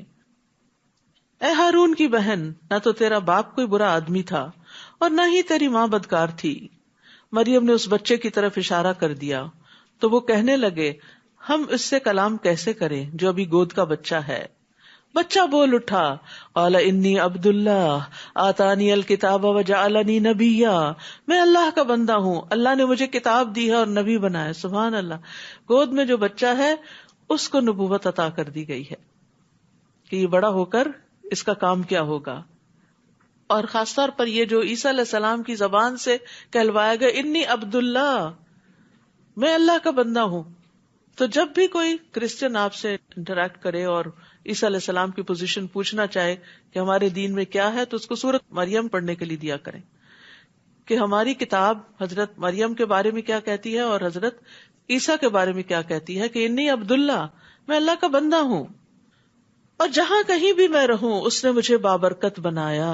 وجعلنی مبارکا اینما کنت، کچھ لوگ خیر کی کنجیاں ہوتے ہیں، جہاں جاتے ہیں خیر پھیلاتے، جہاں جاتے ہیں دوسروں کی خوشی اور آرام کا سبب بنتے ہیں، ایسے لوگ مبارک ہوتے ہیں. اور کچھ لوگ شر کی کنجیاں ہوتے ہیں اور خیر کے تالے ہوتے ہیں. حدیث کے مفہوم سے اخذ کیا یہ بات میں نے، یعنی کچھ لوگوں سے آپ خیر کی توقع کر ہی نہیں سکتے. وہ آئیں گے تو آپ گھبرا اٹھیں گے، پتہ نہیں اب یہ کیا بات کریں گے، کون سا تانا دیں گے اور کہاں نقصان دے دیں گے اور کس چیز پہ تنقید شروع کر دیں گے اور کیا چیز خراب کر کے جائیں گے. تو یہ ساری چیزیں شر سے تعلق رکھتی ہیں. تو اب یہاں پر آپ دیکھیے کہ اللہ نے ان کو مبارک بنایا جہاں بھی میں ہوں، اینما کنتو، واوصانی بالصلاۃ والزکاۃ، اور جب تک میں زندہ رہوں مجھے نماز اور زکوٰۃ ادا کرنے کا حکم دیا. ما دمت حیا وبرم بوالدتی ولم یجعلنی جبارا شقیا، اور یہ بھی کہ میں اپنی والدہ سے بہتر سلوک کرتا رہوں، والدین نہیں صرف والدہ، کیونکہ والد تو تھے ہی نہیں. نیز اللہ نے مجھے جابر اور بدبخت نہیں بنایا. تو اس میں آپ دیکھیے کہ ایک طرف حقوق اللہ اور دوسری طرف حقوق العباد. اللہ کی عبادت میں صلاۃ اور زکوٰۃ، اور پھر ماں کے ساتھ حسن سلوک اور کسی کے ساتھ برا نہیں کرنا. لم یجعلنی جبارا شقیا، بدبخت نہیں ہوں، ظالم نہیں ہوں. ان صفات کا خاص طور پر کیوں ذکر کیا؟ کیونکہ بنی اسرائیل کے اندر یہ چیزیں ختم ہو چکی تھی. آج امت مسلمہ کا یہی حال ہے. نماز ختم ہو گئی ہے، زکوٰۃ ختم ہو گئی ہے. کسی وقت بھی آپ جا کے مسجدوں میں دیکھیں کتنے لوگ ملیں گے آپ کو. گھروں کے اندر آپ دیکھیں کیا اہتمام ہے نماز کا. اور پھر دوسری طرف زکوٰۃ بھی منمانے طریقے سے جو دینا ہو چیریٹی میں دیتے رہتے ہیں، باقاعدہ کیلکولیشن کر کے زکوٰۃ اینولی نہیں نکالتے، کیونکہ زکوٰۃ اس وقت تک ادا نہیں ہوتی جب تک اس کی نیت نہ ہو، جب تک اس کا حساب کتاب نہ ہو، اور جب تک وہ ان لوگوں کو نہ دی جائے جن کو دینا ضروری ہے. فریضہ ادا نہیں ہوتا. اور دوسری طرف والدین کے ساتھ آج اولاد کیا کر رہی ہے، ہم سب جانتے ہیں. تو بنی اسرائیل جو تھے اس کے اندر یہی خرابیاں پیدا ہو چکی تھی. تو خاص طور پر عیسیٰ علیہ السلام ان خوبیوں کو لے کر آئے تھے. اور والدہ کا خیال اس لیے بھی کہ ان کے معاشرے میں بھی عورت بڑی کمزور تھی, عورت کے حقوق نہیں تھے. تو عیسیٰ علیہ السلام نے جب کہا کہ اپنی والدہ کے ساتھ اچھا سلوک کروں گا, تو یہ اصل میں عورت کے حقوق کی ایک بات ہے. والسلام علی یوم ولدت و یوم اموت و یوم ابعث حیا, مجھ پر سلامتی ہو جس دن میں پیدا ہوا, جس دن میں مروں گا, اور اس دن بھی جب میں زندہ کر کے اٹھایا جاؤں گا. وہی 3 مواقع ہیں وحشت کے جن میں سلامتی کی بات ہو رہی ہے. یہ ہے عیسیٰ ابن مریم کا قصہ. یہی سچی بات ہے جس میں وہ جھگڑا کر رہے ہیں. اللہ کو یہ شایع نہیں کہ کسی کو اپنا بیٹا بنائے. وہ ایسی باتوں سے پاک ہے. جب وہ کسی کام کا فیصلہ کرتا ہے تو بس یہ کہہ دیتا ہے کہ ہو جا, تو وہ ہو جاتا ہے. وَإِنَّ اللَّهَ رَبِّي وَرَبُّكُمْ فَاعْبُدُوهُ هَذَا صِرَاطٌ مُسْتَقِيمٌ. اور آپ انہیں بتائیں کہ اللہ ہی میرا اور تمہارا رب ہے, لہٰذا اسی کی عبادت کرو, یہی سیدھی راہ ہے. پھر مختلف گروہوں نے آپس میں اختلاف کیا. بس ایسے کافروں کے لیے ہلاکت ہے جو بڑے دن کی حاضری کا انکار کر رہے ہیں. جس دن وہ ہمارے پاس آئیں گے اس روز وہ خوب سن رہے اور دیکھ رہے ہوں گے, لیکن یہ ظالم آج کھلی گمراہی میں پڑے ہوئے ہیں. نیز انہیں پچھتاوے کے دن سے ڈرائیے, یوم الحسرہ, جب ہر کام کا فیصلہ کیا جائے گا. آج تو یہ لوگ غفلت میں پڑے ہیں اور ایمان نہیں لا رہے. حسرت کہتے ہیں شدید ترین ندامت کو, اور ایسی چیز پہ مر مٹنا جو انسان سے چھوٹ گئی ہو اور اسے پکڑنا ممکن نہ ہو. کوئی اپرچونٹی ہاتھ سے نکل جائے, کوئی بہت قیمتی چیز اس سے فوت ہو جائے. تو قیامت کے دن کو یوم الحسرہ اس لیے کہا گیا کہ اس دن سب اپنی کوتاہیوں پر سخت نادم ہوں گے, حتیٰ کہ مومن بھی نادم ہوں گے. کہ اس دن انسان سوچے گا کہ میں نے اپنا فلاں وقت کیوں ضائع کیا, میں اس کام میں کیوں پڑی رہی, میں نے زیادہ بہتر طریقہ زندگی کیوں نہ اختیار کیا. یاد رکھیے, ہر وہ جگہ جہاں اللہ کا ذکر نہ کیا جائے وہ انسان کے لیے قیامت کے دن باعث حسرت ہوگی.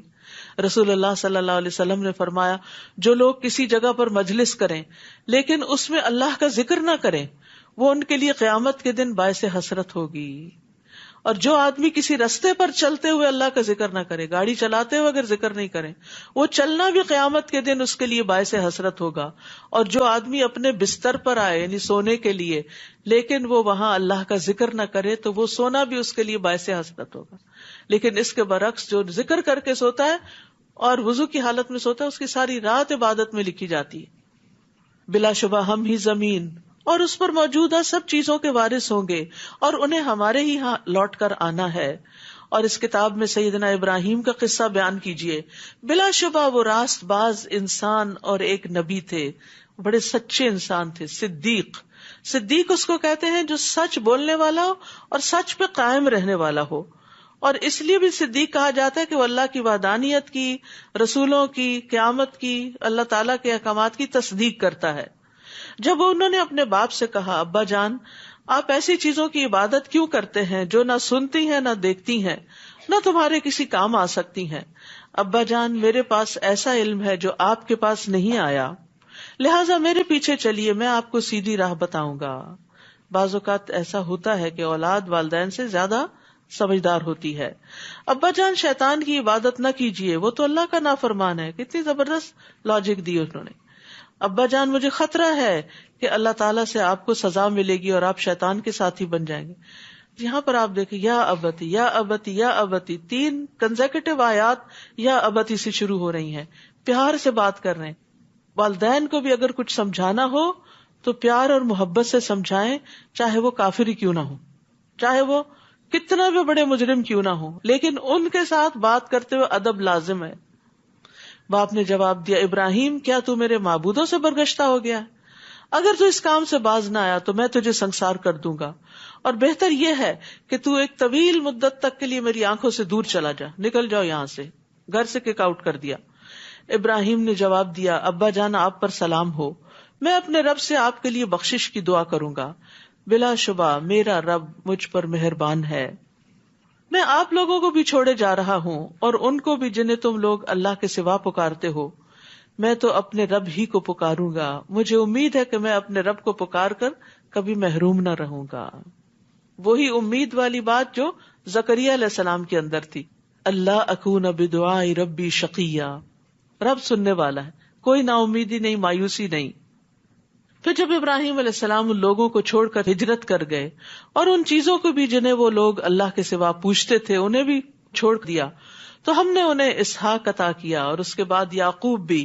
ان سب کو ہم نے نبی بنایا. کس طرح اللہ سبحانہ و تعالیٰ نے کمپنسیٹ کیا. والدین اور رشتہ دار اور ماں باپ اور خاندان اور کنبہ اور قبیلہ اور دوست اور علاقہ، ان سب کا بہترین نعم البدل دیا کہ نیک اولاد دی. بعض اوقات انسان ماں باپ کے گھر دکھی ہوتا ہے، آگے اللہ تعالیٰ اس کو سسرال میں بڑے بھاگ لگا دیتا ہے. تو انسان کو کبھی مایوس نہیں ہونا چاہیے. کبھی شوہر کی طرف سے کوئی تکلیف پہنچتی ہے تو اولاد کی طرف سے آنکھوں کی ٹھنڈک نصیب ہو جاتی ہے. تو انسان کو اللہ تعالیٰ سے خیر ہی مانگتے رہنا چاہیے. ہم نے ان سب کو اپنی رحمت سے نوازا تھا اور ذکر خیر سے بلند کیا تھا. وَجَعَلْنَا لَهُمْ لِسَانَ صِدْقٍ عَلِيًّا، یعنی ان کو دنیا میں بھی اچھی ناموری عطا کی.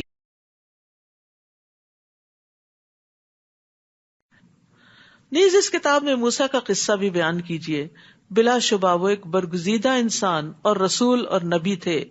ہم نے انہیں کوہ طور کی داہنی جانب سے پکارا اور راز کی گفتگو کرنے کے لیے اسے قرب عطا کیا، اپنے قریب کر لیا. وَإِذْ نَادَى رَبُّكَ مُوسَىٰ، جیسے ایک اور جگہ پر بھی آتا ہے وَنَادَيْنَاهُ. 5 آیتوں میں اللہ تعالیٰ نے ندا کے ساتھ اس کلام کو بیان کیا ہے. یعنی اللہ تعالیٰ نے جو کلام کیا آواز کے ساتھ تھا. نادینا، نادا، ناداہ، نادیناہ، یہ مختلف آیات میں آتا ہے. وقربناہ نجیا، اور ہم نے اس کو سرگوشیوں کے لیے قریب کر لیا. موسیٰ علیہ السلام کو اللہ تعالیٰ کا خاص قرب نصیب ہوا. مجاہد اس آیت کے بارے میں کہتے ہیں 7ویں آسمان اور عرش کے درمیان 70,000 پردے ہیں، اور اللہ تعالیٰ موسیٰ علیہ السلام کو اپنے قریب کرتے رہے یہاں تک کہ دونوں کے درمیان صرف ایک پردہ رہ گیا. جب اس جگہ دیکھا اور لوح محفوظ پر چلنے والے کلموں کی آواز سنی تو موسیٰ علیہ السلام نے اپنی فرمائش کر دی، ربی ارینی انظر الیک، میرے رب مجھے دکھا کہ میں تجھے دیکھوں. تو قال لن ترانی، تو مجھے دیکھ نہیں سکتے. یہ تو موسیٰ علیہ السلام کا قرب تھا، لیکن ایک عام انسان کو بھی اللہ کا قرب نصیب ہوتا ہے. وہ کہاں؟ نماز میں، سجدے میں. اس لیے سجدہ کرتے ہوئے پیار سے سجدہ کیا کریں کہ آپ رب کے قریب ترین ہیں، اور دل سے دعا مانگا کریں. ایک طریقہ جو میں کرتی ہوں وہ یہ کہ جیسے قرآنی اور مسنون دعاؤں کی کتاب میں شروع میں چھوٹی چھوٹی دعائیں لکھی ہوئی نا، اللہم فقہنی فی الدین، چند سیکنڈ لگتے ہیں اس کو پڑھنے میں. رب انی لما انزلت الی من خیر فقیر، یا اسی طرح رب اغفر لی وارحمنی، یا کوئی بھی. آج کل ماشاءاللہ عام دنوں سے زیادہ سجدے کر رہے ہیں آپ، تو امام کے پیچھے بھی سجدے میں 3 دفعہ سبحان ربی الاعلیٰ پڑھ کے فٹافٹ اپنی دعا کر دی، کیونکہ وہاں پر دعا قبول ہوتی. اور ریپیٹ بھی کر سکتے ہیں، 1-2 صفحے یاد تو ہوں گے آپ کو، تو ادھر ایک نظر دیکھ کے تاکہ آپ کو سیکوینس یاد رہے تو آپ ان کو ریپیٹ کرتے رہیں. اس طرح انشاءاللہ دعائیں رمضان کی راتوں میں، قیام کے دوران، سجدوں میں آپ مانگ سکیں گے. چلے لمبی تو نہیں، اور امام لمبی دعا کا وقت بھی نہیں دیتے، وہ بھی جلدی میں ہوتے ہیں، تو اس میں یہ ہے کہ چھوٹی سی دعا تو مانگی جا سکتی ہے، اور اللہ تعالیٰ اگر وہ قبول کر لے تو پتہ نہیں کتنی خیر اور بلائی کے خزانے آپ کے لیے کھل جائیں. اور اس رمضان کے بعد معلوم نہیں اور نیکیوں کی کیسی کیسی اپرچونٹیز آپ کو ملے.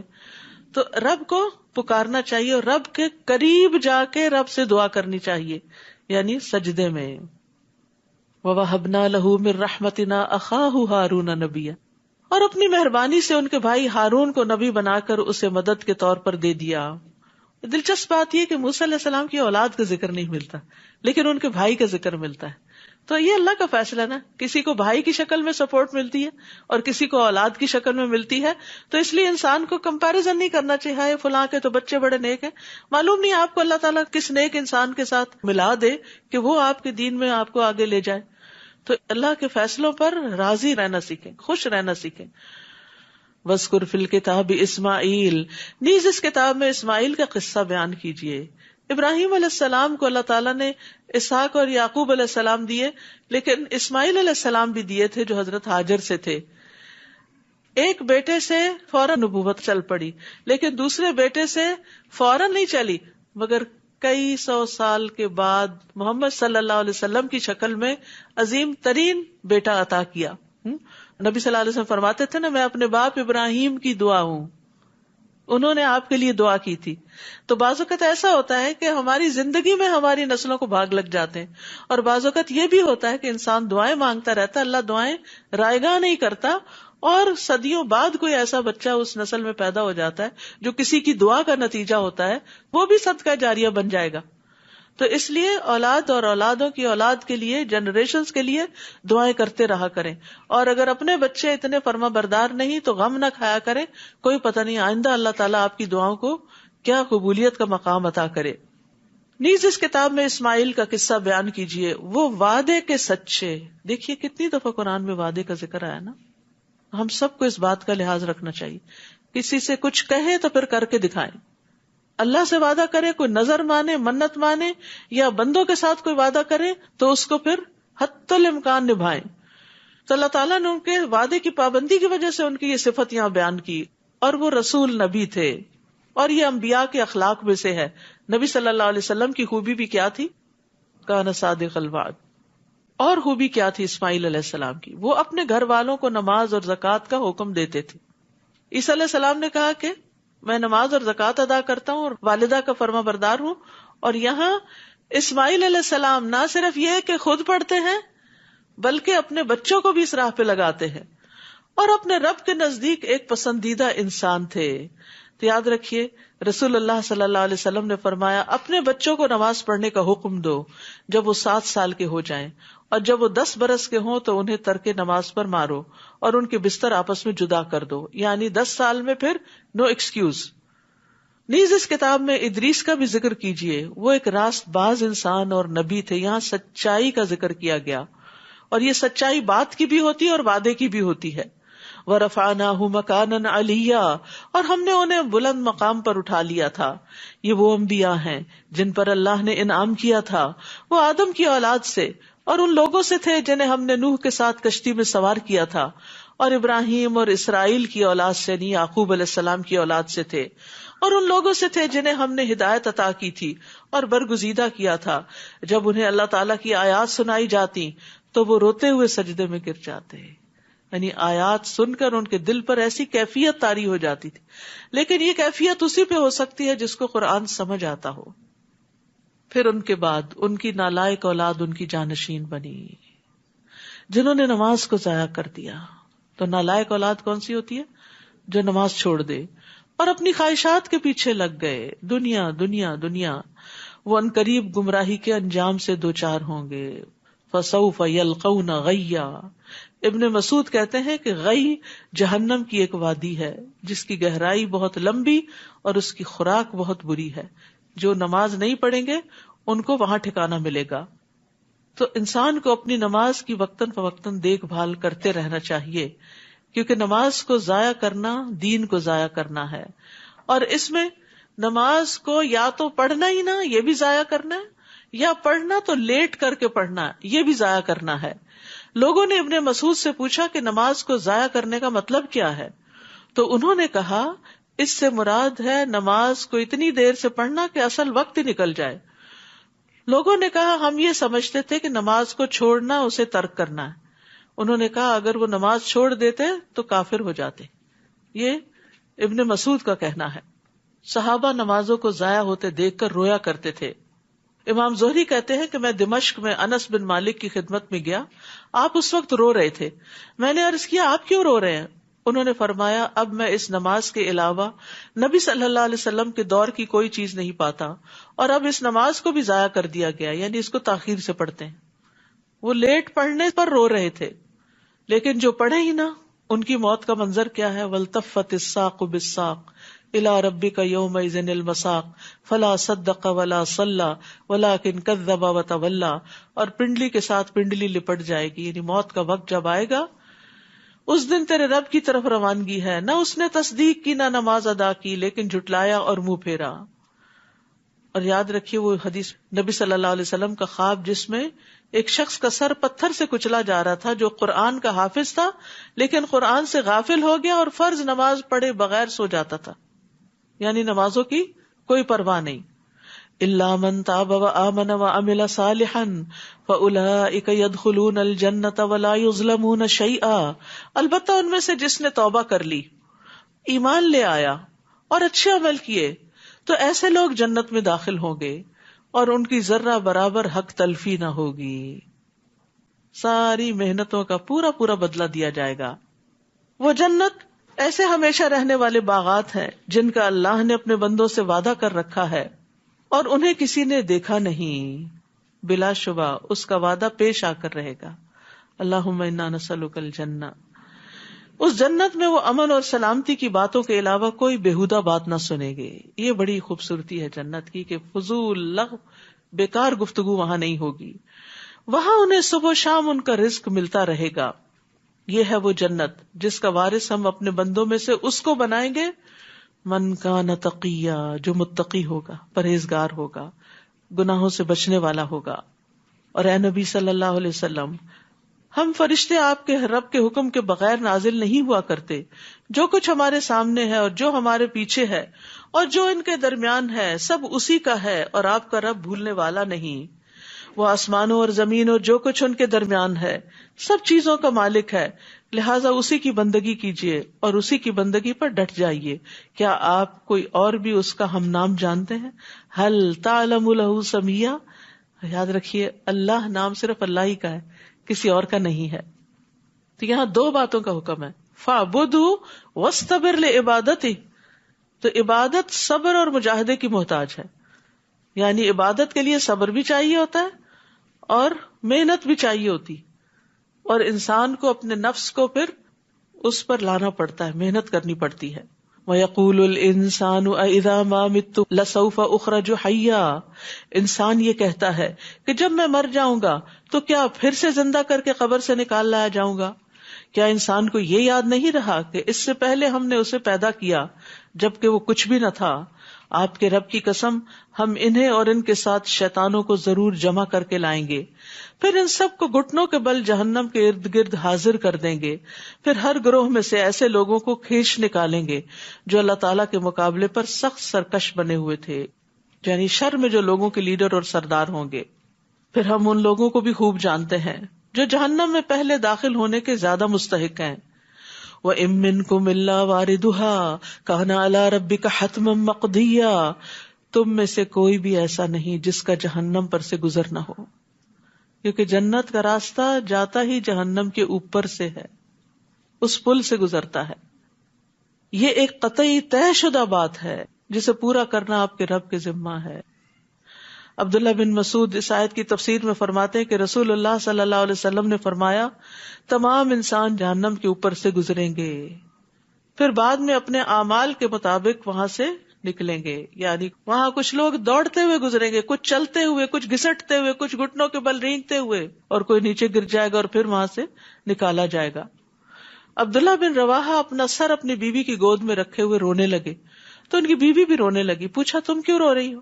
اس نے کہا میں نے آپ کو دیکھا آپ رو رہے ہیں تو میں بھی رونے لگی۔ انہوں نے کہا مجھے اللہ تعالیٰ کا یہ قول یاد آ گیا، وَإِن مِّنكُمْ إِلَّا وَارِدُهَا، مجھے نہیں پتا میں وہاں سے نجات پاؤں گا کہ نہیں، کیسے گزروں گا اس پل سے۔ ہم میں سے کتنے لوگوں کا غم ہے یہ کہ میں پل صراط سے کیسے گزروں گی، وہ کون سے اعمال ہیں جن کو کرنے سے پل صراط آسان ہو جائے گا۔ ابو میسرہ جب اپنے بستر پر سونے لگتے تو کہتے کاش میری ماں نے مجھے جنم نہ دیا ہوتا، پھر وہ رونے لگتے تو پوچھا جاتا کہ آپ کیوں روتے ہیں؟ وہ کہتے ہمیں تو یہ بتایا گیا کہ ہم جہنم پر وارد ہوں گے، لیکن ہمیں یہ نہیں بتایا گیا کہ ہم وہاں سے نکل بھی آئیں گے کہ نہیں نکلیں گے، یعنی اس پل کو پار کریں گے بھی کہ نہیں کریں گے۔ نبی صلی اللہ علیہ وسلم نے فرمایا قیامت کے دن پل صراط لایا جائے گا اور جہنم کی پشت پر لا کر رکھا جائے گا۔ ہم نے کہا یا رسول اللہ پل صراط کیا ہے؟ آپ نے فرمایا پھسلنے اور گرنے کی جگہ، اس پر کانٹے اور آنکڑے ہیں جو چوڑے ہیں اور ایسے ٹیڑھے کانٹے ہیں جو نجد میں ہوتے ہیں جنہیں سعدان کہا جاتا ہے۔ نبی صلی اللہ علیہ وسلم نے فرمایا پل صراط نصب کیا جائے گا جو اس طرح کی دھار کی طرح ہوگا، جیسے تلوار کی دھار ہوتی ہے نا۔ تو فرشتے پوچھیں گے اللہ تعالیٰ یہ تو کس کو عبور کروائے گا؟ اللہ تعالیٰ فرمائیں گے میں اپنی مخلوق میں سے جس کو چاہوں گا پار کراؤں گا۔ وہ کہیں گے تو پاک ہے، ہم تیری عبادت ویسی نہ کر سکے جیسی کرنے کا حق تھا۔ ابو سعید خدری کہتے ہیں مجھ تک یہ حدیث پہنچی کہ پل صراط بال سے باریک اور تلوار سے تیز ہوگا اور اس کے دونوں طرف لوہے کی کنڈیاں ہیں، اور پل صراط سے گزرنے کی رفتار اعمال کے مطابق ہوگی. وہاں اعمال کام آئیں گے، کوئی کسی کے کام نہ آئے گا. حضرت عائشہ نے جب پوچھا تھا نا نبی صلی اللہ علیہ وسلم سے کہ کیا ہمیں آپ وہاں یاد رکھیں گے، تو آپ نے فرمایا 3 جگہوں پہ کوئی کسی کو یاد نہیں رکھے گا، اور ان میں سے ایک مقام پل صراط سے گزرنا ہے. اور پھر یہاں اللہ تعالیٰ کیا فرماتے ہیں کہ متقی لوگوں کو اس سے بچا لیا جائے گا. وہاں کچھ لوگ دوڑتے ہوئے گزریں گے، کچھ چلتے ہوئے، کچھ گھسٹتے ہوئے، کچھ گھٹنوں کے بل رینگتے ہوئے. جو جتنا اللہ سے ڈرتا ہے اور نیک کام کرتا ہے اور اپنے نفس کو کنٹرول میں رکھتا ہے، وہ اتنی تیزی کے ساتھ وہاں سے گزر جائے گا. ثم ننجی الذین اتقوا، پھر ہم پرہیزگاروں کو تو جہنم سے نجات دیں گے. وَنَذَرُ الظَّالِمِينَ فِيهَا جِثِيًّا، مگر ظالموں کو اس میں گھٹنوں کے بل گرے ہوئے چھوڑ دیں گے. اور جب ان پر ہماری واضح آیات پڑھی جاتی ہیں تو کافر ایمان والوں سے کہتے ہیں بتاؤ ہم دونوں گروہوں میں سے کس کی حالت بہتر ہے اور کس کی مجلس اچھی ہے، دار ارقم اچھا ہے یا دار الندوہ اچھا ہے. ان کو اپنی مجلس پر بڑا فخر تھا، اپنی اسمبلی کی جگہ پر. حالانکہ ہم ان سے پہلے کئی ایسی قومیں ہلاک کر چکے ہیں جو ساز و سامان اور ظاہری شان و شوکت کے لحاظ سے ان سے بہتر تھی. تو یاد رکھیے اچھے لباس اور اچھے رہن سہن کا اللہ کے یہاں کوئی مقام نہیں. اللہ سبحانہ وتعالیٰ جسموں اور شکلوں کو نہیں دیکھتا، اللہ سبحانہ وتعالیٰ انسان کے دل کو دیکھتا ہے کہ اس میں تقویٰ کتنا ہے، اور اعمال کو دیکھتا ہے کہ یہ کر کے کیا لایا ہے. آپ ان سے کہیے جو شخص گمراہی میں پڑا ہوا ہو تو اللہ تعالیٰ اسے ایک مدت تک ڈھیل دیے جاتے ہیں، یہاں تک کہ یہ لوگ وہ کچھ دیکھ لیتے ہیں جس کا ان سے وعدہ کیا جاتا ہے، خواہ یہ عذاب الہی ہو یا قیامت ہو. اس وقت انہیں معلوم ہو جائے گا کہ کس کا حال برا ہے اور کس کا جتھا کمزور ہے. اور جو لوگ راہ راست پر چلتے ہیں اللہ انہیں مزید ہدایت عطا کرتے ہیں. نیکی کے راستے پہ چلنے کا نتیجہ آگے نیکیوں سے ملاقات ہے، اور باقی رہنے والی نیکیاں ہی آپ کے رب کے نزدیک ثواب اور انجام کے لحاظ سے بہتر ہیں. والباقیات الصالحات خیر عند ربک ثوابا وخیر مردا. تو یاد رکھیے ہر شخص علم یا نیک عمل کے لیے جو کوشش کرتا ہے، محنت کرتا ہے، تو اللہ تعالیٰ اس کوشش کے بدلے اس کو ایک اور نیکی کی توفیق دے دیتے ہیں. ٹھیک ہے. اور یہ باقیات الصالحات کیا ہے؟ سبحان اللہ والحمد للہ ولا الہ الا اللہ واللہ اکبر. بھلا آپ نے اس شخص کی حالت پر بھی غور کیا جو ہماری آیات کا انکار کرتا ہے اور کہتا ہے کہ مجھے مال اور اولاد ضرور دیا جائے گا؟ کیا اسے غیب کا پتہ چل گیا ہے یا اس نے اللہ سے کوئی عہد لے رکھا ہے؟ ایسا ہرگز نہیں ہوگا. اور جو کچھ یہ کہہ رہا ہے اسے ہم لکھ لیں گے اور اس کے عذاب میں مزید اضافہ کریں گے. اور جن باتوں کے متعلق یہ کہہ رہا ہے، مال اور اولاد ان کے وارث تو ہم ہوں گے اور یہ اکیلا ہی ہمارے پاس آئے گا. یعنی مال اولاد سب پیچھے رہ جاتا ہے، انسان اکیلا رب کے حضور حاضر ہوتا ہے. یعنی قبر میں بھی اکیلا جاتا ہے اور آخرت میں بھی اکیلا اٹھے گا. وَيَأْتِينَا فَرْدًا، نیز ان لوگوں نے اللہ کے سوا دوسرے معبود بنا رکھے ہیں تاکہ وہ ان کے مددگار بنے. ایسا ہرگز نہ ہوگا، وہ معبود تو ان کی عبادت سے ہی انکار کر دیں گے بلکہ الٹا ان کے مخالف بن جائیں گے. تو جو غیر اللہ سے مدد طلب کرتا ہے وہ بے یار و مددگار ہی رہتا ہے. آپ دیکھتے نہیں کہ ہم نے کافروں پر شیطان چھوڑ رکھے ہیں جو انہیں ہر وقت مخالفت حق پر اکساتے رہتے ہیں، یعنی خواہشات میں مبتلا کرتے رہتے ہیں، فساد کی راہیں دکھاتے ہیں. سو آپ ان پر نزول عذاب کے لیے جلدی نہ کیجیے، ہم ان کی گنتی کے دن شمار کر رہے ہیں. جس دن ہم پرہیزگاروں کو اکٹھا کریں گے کہ وہ رحمان کے مہمان بنے، اور مجرموں کو پیاسے جانوروں کی طرح جہنم کی طرف ہانک لے جائیں گے. اس دن کوئی بھی کسی کی سفارش نہ کر سکے گا مگر جس نے اللہ سے عہد لیا ہو. اور بعض لوگ کہتے ہیں کہ رحمان کی اولاد ہے. یہ تو اتنی بری بات ہے جو تم گھڑ لائے ہو، جس سے ابھی آسمان پھٹ پڑے اور زمین شق ہو جائے اور پہاڑ دھڑام سے گر پڑے.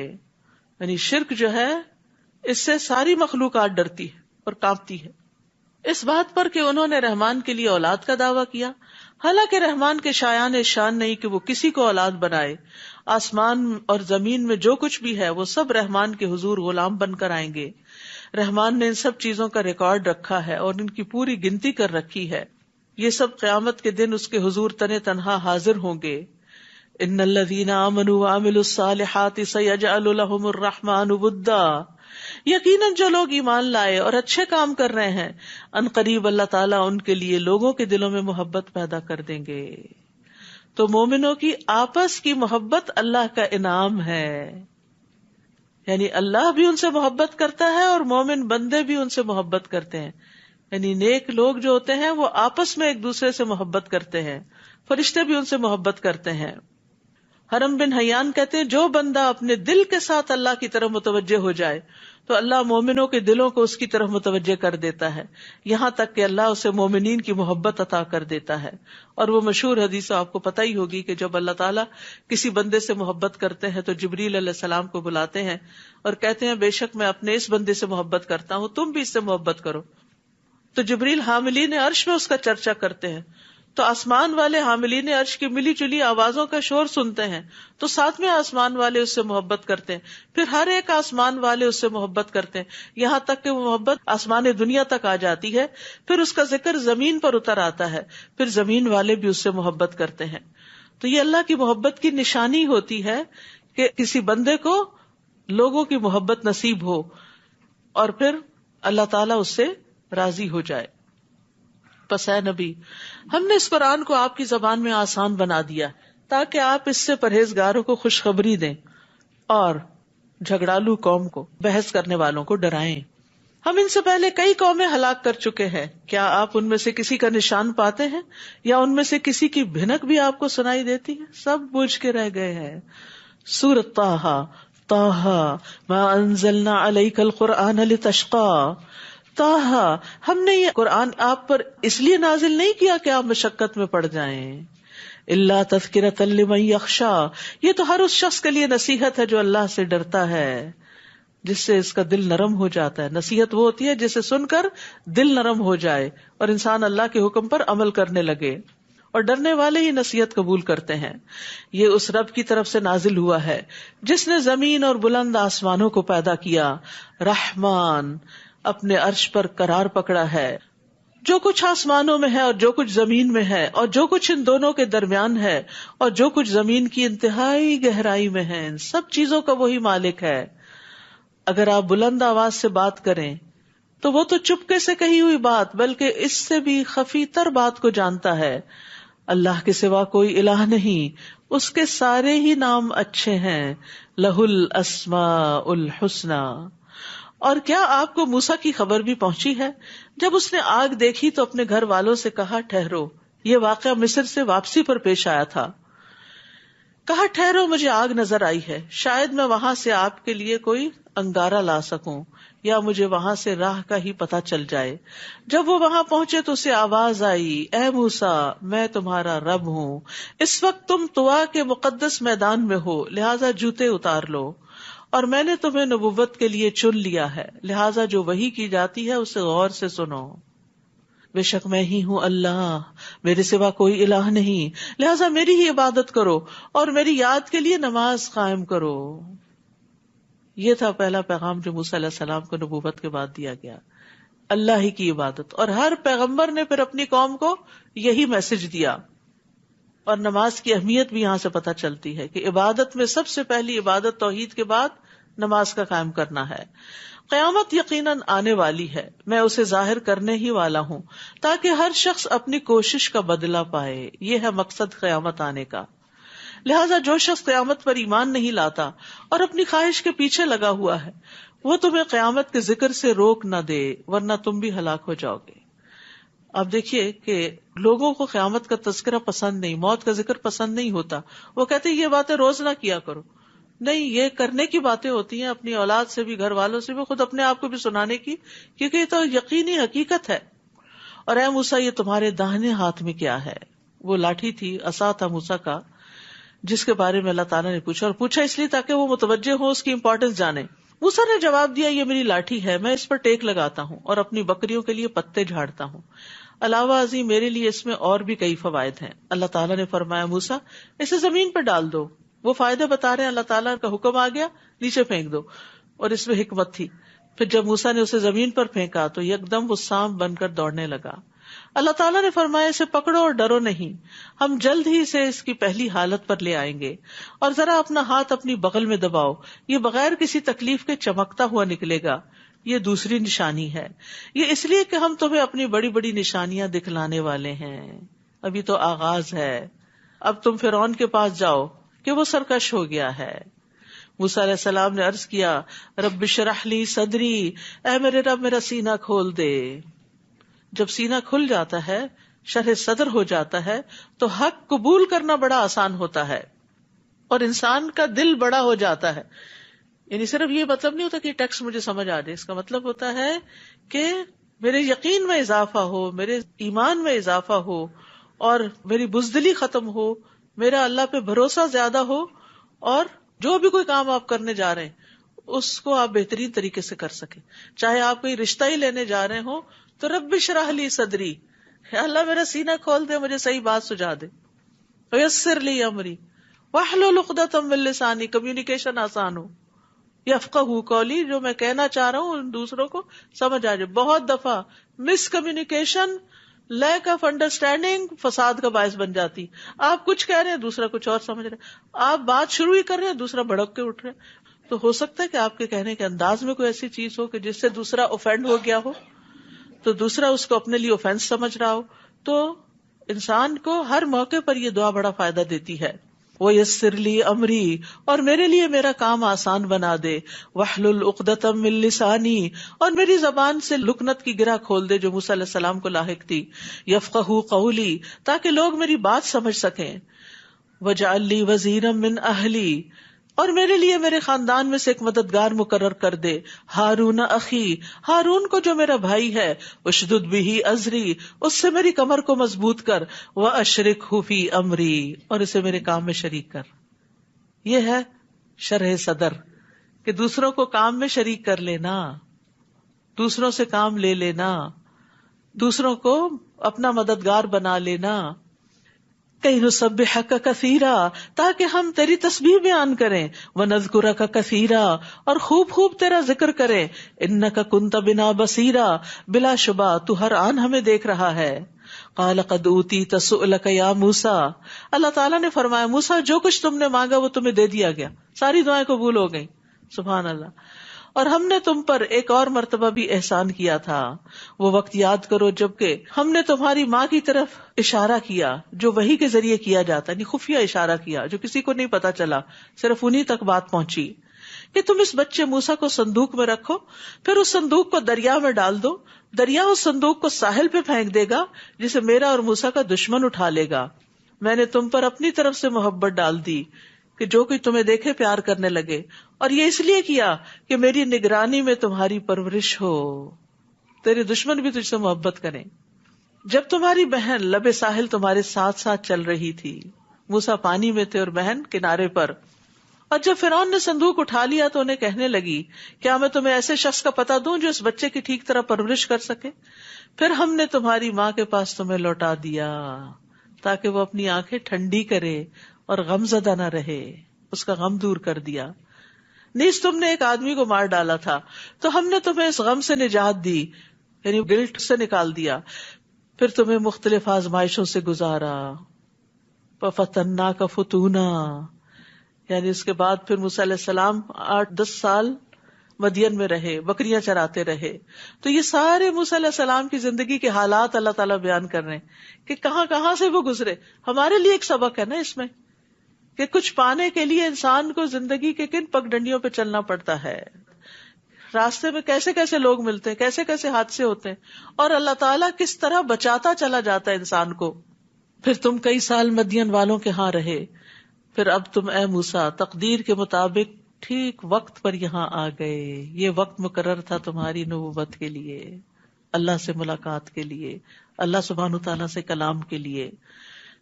وَاصْطَنَعْتُكَ لِنَفْسِي، اور میں نے تمہیں اپنے کام کا بنا لیا۔ اللہ ہمیں بھی اپنے کام کا بنا لے، لیکن آپ دیکھیے کہ جب اللہ کام کا بناتا ہے نا تو بعض اوقات ٹھکائی بھی ہوتی ہے، یعنی مشکلیں بھی پیش آتی ہیں، لیکن ان پہ صبر کرنا چاہیے اور اللہ کی رضا پہ راضی رہنا چاہیے۔ لیکن یہ کہ خوش قسمت ہے وہ انسان جس کو اللہ چن لے۔ اب تم اور تمہارا بھائی دونوں میرے معجزات لے کر جاؤ اور میرے ذکر میں کوتاہی نہ کرنا. کام کرو لیکن ساتھ ذکر نہیں چھوڑنا, کیونکہ فرعون کے پاس بھیجا جا رہا تھا. ہاں فرعون کے ہاں جاؤ, وہ بڑا سرکش ہو گیا ہے. دیکھو اسے نرمی سے بات کہنا, شاید وہ نصیحت قبول کر لے یا ڈر جائے.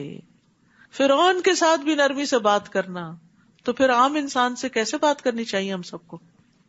پولائٹلی, آرام سے. مشکل سے مشکل بات بھی تو آرام سے کریں, کیونکہ نرم گفتگو جو ہے وہ صدقہ ہے. نبی صلی اللہ علیہ وسلم نے فرمایا جس کو نرمی سے حصہ دیا گیا تو یقیناً اس کو دنیا اور آخرت کی خیر و بھلائی سے نواز دیا گیا, اور نرم گفتگو کے بدلے جنت میں خوبصورت بالا خانے ملیں گے. قالا ربنا انا نخاف ان یفرط علینا او ان یطغى, دونوں نے عرض کیا اے رب ہم اس بات سے ڈرتے ہیں کہ وہ ہم پہ زیادتی کرے یا مزید سرکشی اختیار کرے. اللہ تعالیٰ نے فرمایا ڈرو مت, میں تمہارے ساتھ ہوں, سب کچھ سن رہا ہوں اور دیکھ رہا ہوں. لہٰذا اس کے پاس جاؤ اور اسے کہنا ہم تیرے رب کے رسول ہیں, لہٰذا بنی اسرائیل کو ہمارے ساتھ جانے کے لیے چھوڑ دو اور انہیں تکلیف نہ دو. ہم تیرے پاس تیرے رب کی نشانی لے کر آئے ہیں. والسلام علی من اتبع الہدی, اور جو شخص ہدایت کی پیروی کرے اس کے لیے سلامتی ہے. ہماری طرف وحی کی گئی کہ جو شخص اسے جھٹلائے گا اور منہ موڑے گا اس کے لیے یقیناً عذاب ہے. فرعون نے جواب دیا موسیٰ تمہارا رب کون ہے؟ موسیٰ نے کہا ہمارا رب وہ ہے جس نے ہر چیز کو اس کی صورت خاص عطا کی, پھر اس کی رہنمائی کی. فرعون نے کہا تو پھر جو نسلیں گزر چکی ہیں وہ کس حال میں ہیں؟ موسیٰ نے جواب دیا ان کا علم میرے رب کے پاس ایک کتاب میں ہے. میرا رب نہ چوکتا ہے اور نہ بھولتا ہے. وہی جس نے تمہارے لیے زمین کا فرش بچھایا اور اس میں تمہارے چلنے کو راستے بنائے اور اوپر سے پانی برسایا, پھر اس بارش سے مختلف قسم کی پیداوار نکالی. کھاؤ اور اپنے جانوروں کو بھی چراؤ. اس طریقے کار میں اہل عقل کے لیے بہت سی نشانیاں ہیں. اسی زمین سے ہم نے تمہیں پیدا کیا اور اسی میں تمہیں واپس لے جائیں گے اور اسی سے تمہیں دوبارہ نکالیں گے. غرض ہم نے فرعون کو اپنی نشانیاں دکھائیں مگر وہ انہیں جھٹلاتا رہا اور کوئی بات تسلیم نہ کی. موسیٰ سے کہنے لگا کیا تو ہمارے پاس اس لیے آیا کہ ہمیں اپنے جادو کے زور سے ہمارے ملک سے نکال دے؟ سو ہم بھی اس قسم کا جادو لاتے ہیں, لہٰذا اپنے اور ہمارے درمیان مقابلے کے لیے ایک وقت مقرر کر لو جس کی خلاف ورزی نہ تم کرو نہ ہم کریں, اور اس جگہ پہنچنا دونوں کے لیے یکساں ہو. موسیٰ علیہ السلام نے جواب دیا اچھا یہ وعدہ جشن کا دن ہے اور لوگ چاشت کے وقت جمع ہوں گے, یعنی ان کا بڑا دن تھا. چنانچہ فرعون لوٹ گیا اور اپنے سارے ہتھ کنڈے جمع کیے اور مقابلے پہ آ گیا. اس وقت موسیٰ نے لوگوں سے کہا افسوس تم پر, اللہ کے ذمے جھوٹی باتیں نہ لگاؤ ورنہ عذاب سے وہ تمہیں غارت کر دے گا, کیونکہ جس نے بھی جھوٹ گھڑا ناکام ہی رہا. پھر اس معاملے میں وہ آل فرعون آپس میں جھگڑنے لگے اور خفیہ مشورہ کرنے لگے. آخر کچھ لوگوں نے کہا یہ دونوں جادوگر ہیں اور چاہتے یہ ہے کہ جادو کے زور سے تمہیں تمہارے ملک سے نکال دیں اور تمہارا مثالی طریقے زندگی ختم کر دیں. لہٰذا اپنی سب تدبیریں اکٹھی کرو اور متحد ہو کر مقابلے میں آؤ اور سمجھ لو کہ جو آج غالب رہا وہ جیت گیا. پھر موسیٰ سے کہنے لگے موسیٰ تم ڈالتے ہو یا پہلے ہم ڈالیں؟ موسیٰ نے کہا تم ہی ڈالو. پھر ان کے جادو کے اثر سے ایسا معلوم ہوتا تھا کہ ان کی رسیاں اور لاٹیاں یکدم دوڑنے لگی ہیں. یہ دیکھ کر موسیٰ اپنے دل میں ڈر گئے. ہم نے وحی کی اسے کہا مت ڈرو, غالب تم ہی رہو گے, اور جو کچھ تمہارے دائیں ہاتھ میں ہے اسے پھینک دو. جو کچھ ان جادوگروں نے بنا رکھا ہے وہ سب کچھ ہڑپ کر جائے گا, یعنی عصا پھینک دو. انہوں نے تو صرف جادو کی فریب کاری ہی بنائی ہے, اور جادوگر جہاں سے بھی آئے کامیاب نہیں ہو سکتے. وَلَا يُفْلِحُ السَّاحِرُ حَيْثُ أَتَى, یہ بھی جادو کے توڑ کے لیے بہترین آیت ہے. اور جادوگر جہاں سے بھی آئے مقابلے میں کامیاب نہیں ہو سکتا. تو اگر انسان کو کوئی ایسی تکلیف ہو تو انسان اللہ کی طرف رجوع کرے, اپنا معاملہ اللہ کے سپرد کر دے, اللہ پر توکل کرے, شرعی وظائف اور اوراد اذکار پڑھے, اور جادوگروں کے شر سے اللہ کی پناہ ہمیں اپنے آپ کو دے. فَأُلْقِيَ السَّحَرَةُ سُجَّدًا, چنانچہ یہ منظر دیکھ کر جادوگر بے ساختہ سجدے میں گر پڑے, کہنے لگے ہم ہارون اور موسیٰ کے رب پر ایمان لے آئے. فرعون بول اٹھا تم میری اجازت کے بغیر ہی اس پر ایمان لے آئے؟ یقیناً موسیٰ تمہارا بڑا ہے جس نے تمہیں جادو سکھایا ہے. اب میں تمہارے ہاتھ اور پاؤں مخالف سمتوں سے کٹواؤں گا اور کھجور کے تنوں میں تمہیں سولی چڑھاؤں گا، اور تمہیں خوب معلوم ہو جائے گا کہ ہم دونوں میں سے کس کی سزا شدید تر اور دیر پا ہے، یعنی موسیٰ کی یا فرعون کی۔ جادوگر کہنے لگے جس ذات نے ہمیں پیدا کیا ہے اور جو کچھ ہمارے پاس واضح دلائل آ چکے ہیں، ان پر ہم تجھے کبھی ترجیح نہیں دے سکتے، لہذا جو کچھ تو کرنا چاہتا ہے کر لے، تو بس اس دنیا کی زندگی کا ہی خاتمہ کر سکتا ہے۔ تو اہل ایمان جو ہیں وہ دوسروں کی دھمکیوں کی پرواہ نہیں کیا کرتے۔ ایمان والے اپنے رب پر بھروسہ کرتے ہیں جب وہ کوئی نیک کام کرنے کو نکلیں، اور نفع نقصان کا مالک اللہ کو سمجھتے ہیں، کیونکہ بعض اوقات لوگ آپ کو ڈرانے لگتے ہیں کہ اگر یہ کام کیا تو تمہارا نقصان ہو جائے گا۔ یعنی مثلاً اگر آپ نے کسی قبر والے کی منت مانی ہوئی ہے کہ اس کی قبر پہ چڑھاوا چڑھائیں گے اور پھر نہیں چڑھایا تو لوگ کہتے دیکھنا تمہارے ساتھ کیا ہوتا ہے۔ ایسی دھمکیوں سے کبھی ڈرنا نہیں چاہیے اور نہ ایسی باتوں سے کبھی خوف کھانا چاہیے۔ انا آمنا بربنا لیغفر لنا خطایانا وما اکرہتنا علیہ من السحر واللہ خیر وابقی۔ بلا شبہ ہم اپنے رب پر ایمان لا چکے ہیں تاکہ وہ ہماری خطائیں معاف کر دے، اور وہ جادو بھی جس پر تو نے ہمیں مجبور کر دیا تھا، اور اللہ ہی بہتر اور سدا باقی رہنے والا ہے۔ یعنی اب ان کو فوراً احساس ہو جاتا ہے کہ جادو کرنا ایک گناہ کا کام تھا، تو اس پر بھی توبہ کرنے لگتے ہیں۔ انہ من یأتی ربہ مجرما فإن لہ جہنم لا یموت فیہا ولا یحیا۔ بات یہ ہے کہ جو شخص مجرم بن کر اپنے رب کے پاس آئے گا اس کے لیے جہنم ہے، یعنی توبہ نہیں کی، کفر پہ رہا یا گناہوں کے اندر لت پت رہا اور ایسے ہی دنیا سے چلا گیا تو اس کا ٹھکانہ جہنم ہے۔ لا یموت فیہا ولا یحیا، جس میں نہ وہ مرے گا نہ وہ جیے گا، وہاں زندگی زندگی نہیں اور موت موت نہیں۔ اور جو مومن بن کر آئے اور اس نے نیک اعمال بھی کیے ہوں تو ایسے ہی لوگوں کے لیے بلند درجات ہیں، ایمان اور عمل صالح۔ اور سدا بہار باغات جن میں نہریں بہ رہی ہوں گی، وہ اس میں ہمیشہ رہیں گے۔ یہ اس شخص کے لیے جزا ہے جو گناہوں سے پاک رہا۔ ذالک جزاء من تزکا، جو تزکیہ کے طریقے پر عمل پیرا رہا، جو اپنے گناہوں کو ساتھ ساتھ صاف کرتا رہا۔ کہتے ہیں کہ سارے بنی آدم خطا کار ہیں، اور بہترین خطا کار کون ہے؟ جو توبہ کرنے والے ہیں۔ اور التائب من الذنب کمن لا ذنب لہ، گناہ سے توبہ کرنے والا ایسا ہے جیسا اس نے کبھی گناہ کیا ہی نہ ہو۔ اور ہم نے موسیٰ کی طرف وحی کی کہ میرے بندوں کو راتوں رات لے کر نکل جاؤ، پھر ان کے لیے سمندر میں خشک راستہ بناؤ، تمہیں نہ تو تعاقب کا خوف ہو اور نہ ڈوب جانے کا ڈر ہو۔ پھر فرعون نے اپنے لاؤ لشکر سمیت ان کا پیچھا کیا تو سمندر نے انہیں یوں ڈھانپ لیا جیسے ڈھانپنے کا حق تھا، پوری طرح پانی کے نیچے آ گئے سارے۔ اور فرعون نے اپنی قوم کو گمراہی کیا، سیدھی راہ نہ دکھائی، کیونکہ انجام اچھا نہیں ہوا۔ بظاہر دیکھنے میں تو اس نے بہت تعمیرات کی تھی اور ملک کو بہت ترقی دی تھی، دنیاوی اعتبار سے وہ ایک بڑا کامیاب بادشاہ تھا، لیکن انجام کے اعتبار سے نہیں۔ تو ہر وہ کام جس کا انجام اچھا نہ ہو وہ اچھا نہیں ہوتا، چاہے بظاہر وہ کتنا ہی چمکدار کیوں نہ نظر آ رہا ہو، بظاہر دیکھنے میں کتنا ہی خوبصورت کیوں نہ لگے۔